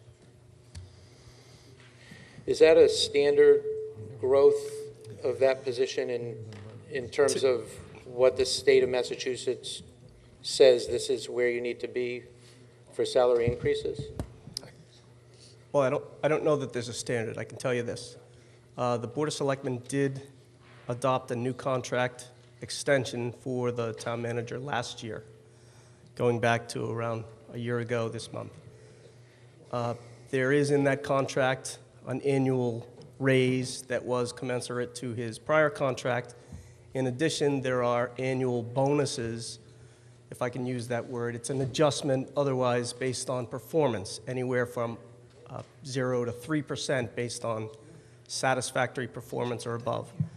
So part of what the number that you're looking at is variable based on whether or not the Board of Selectmen votes a raise of up to 3% on top of what is an annual adjustment. I can say this, that when we looked at the town manager's current contract in this budget, we compared it to all other comparable community, as we do with any department head that we're looking at. All other comparable communities, all other comparable size budgets and department and town structures. And in the end, he was still, at the time, 12 months ago, below what the market would bear for a town manager. So in the end, the answer to your question is there's no standard raise, but the standard contract, if you compared his salary to other town managers around, and I'm speaking for myself, I voted for it because it was still below contract, but it was closer, still below market, but it was closer to what the market would bear for a town manager. Okay, so it's not like a runaway cost overrun of No, that position. Okay. there is an amount variable in there based on an annual adjustment of up to 3% that the Board of Selectmen this year is yet to vote on. Okay. Based on performance. Yeah, I have one more question, and I'll be done, is on the Economic Development Coordinator position. How long has that position been filled? Oh, It's been filled thus far this entire fiscal year. It was filled late last fiscal year. December, November, October? I want to say more approximately a year ago, about the time we started town meeting. Could have been more towards March, but the person that is in that position has been here for just about a year now. Okay, so the 6% raise that we're providing for here is based on No, some- again, this is one of those instances where this person, on July 1st, by virtue of being hired, was placed on the grid. And if you recall, maybe, I don't know if you were at town meeting then, member then, but 2 to 3 years ago, we passed a grid, and all the positions are supposed to be on the grid. When we recruited for this position, this person started at an amount that was not really on the grid. They were told after they successfully completed their probation, they would be placed on the grid. And so the actual raise that they're receiving for next fiscal year is 2.5% more than the current fiscal year.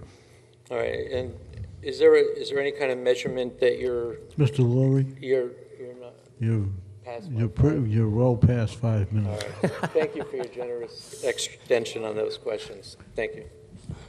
Mr. Mullen.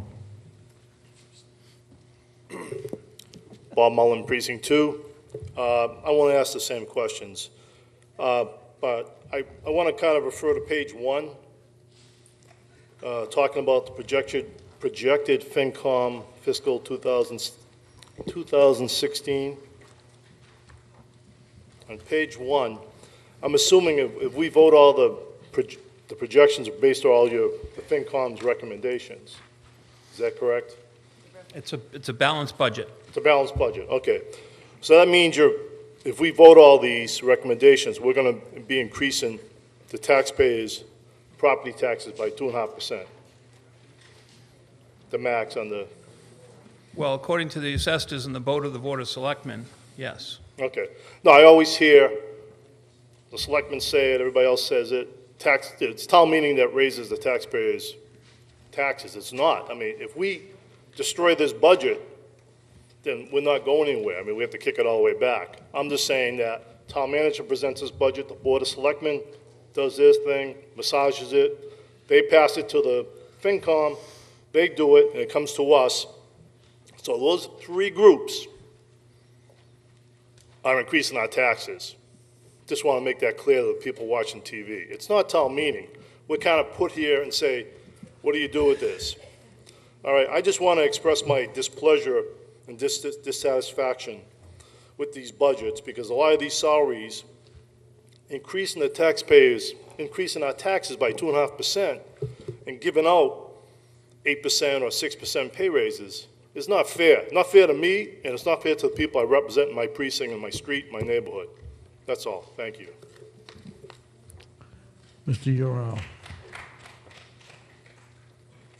Good evening, everybody. Erdem Ural, Precinct 7. I'll just follow up on the page 1 revenue sheet Mr. Mullen has pointed out. I have a question about that. At the very bottom line, if you look at fiscal 16, we project to have $1.5 million budget surplus.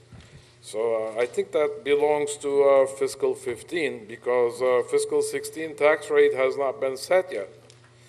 Am I correct? The projected selectmen's budget, which was submitted back in January for fiscal 2016, did have an overage of $1,453,696. We then had snow overdrafts of approximately $1.5 million, which ate up most of that surplus. My question is, does that belong to fiscal 15 or fiscal 16? It's off of the 16 revenue sheet. You'll see it on there. But the surplus is, we collected too much money this year. Is that what it is? Or are we planning to collect more money next year? Well, the revenue never perfectly meets the expenses unless you make it out that way. So the selectmen hadn't, in this number, provided for any cash for articles, or for stabilization funds, et cetera. So this money hadn't been appropriated by the selectmen at this point. I understand that, but since the tax rate has not been set, so the selectman is planning to set the tax rate so that we have a $1.5 million surplus? Well, the tax rate isn't our only source of income. It's approximately 56% of our total income. So the 2.5% only represents less than 60% of the total revenue of the town. There's excise taxes and hotel, restaurant, meal taxes, et cetera. So there is a lot more revenue that's on top of this. The general subsidies from the state of Massachusetts, Chapter 90 and Chapter 15, are additional revenues to the town. But it's just that I haven't seen that much surplus before, but maybe I haven't noticed it before. Now let's come to my question regarding the $12,000 pay raise for the town manager for next year. I do know that it is contractual, but it is contingent upon good review from the selectmen. As far as I know, please correct me if I'm wrong, the selectmen did not vote for the evaluation of the town manager in an open session. Am I correct, or has it been done?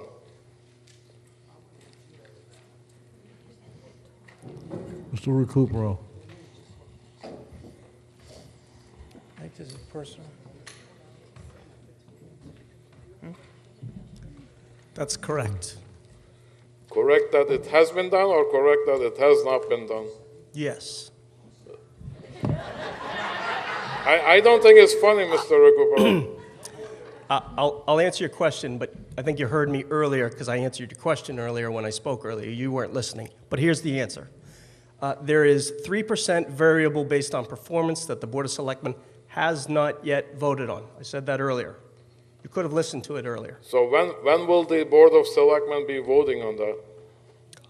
Not the chairman right now. I don't determine the agenda, but I would assume to be soon because we started the process of that. So I suggest I make a motion to table this until that contingency has been met, i.e. the selectmen voted good performance for the town manager. Mr. Moderator, may I? So there is a second. On the motion to table. Yeah.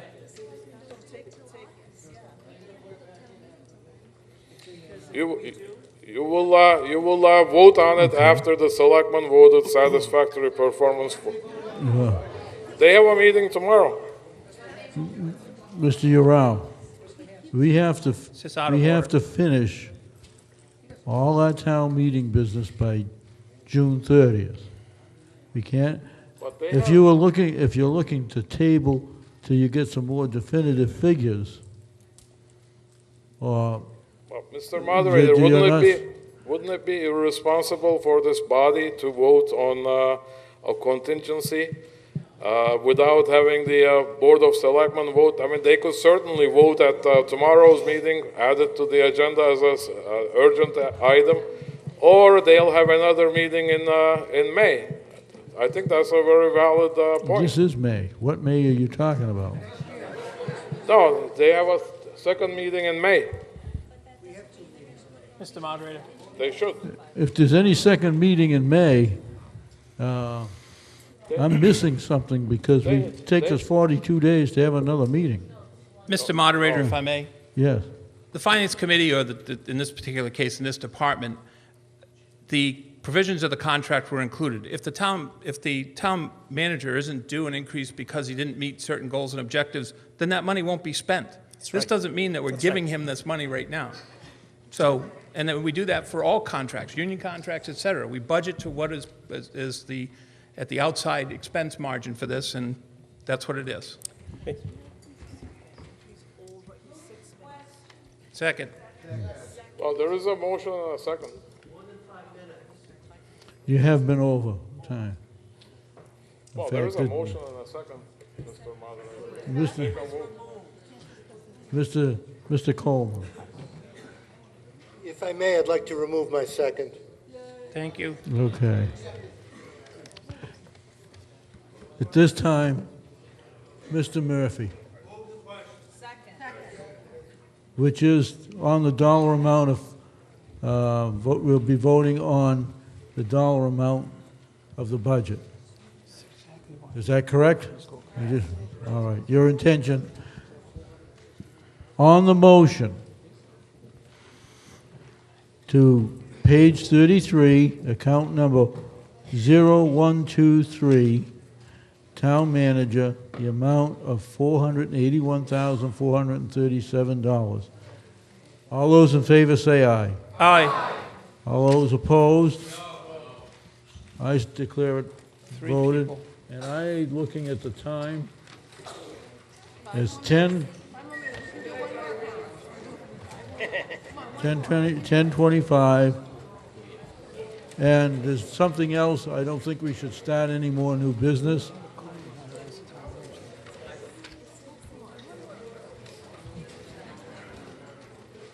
Well, that's, they made the motion.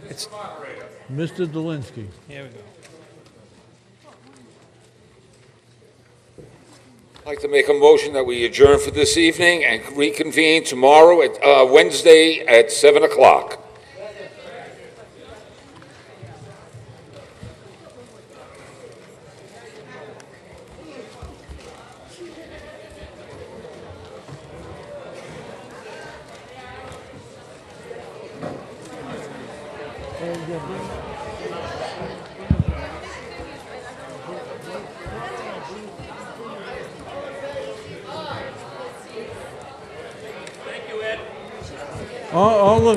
All those in favor of adjourning? All those opposed? Good. It's now 10:27.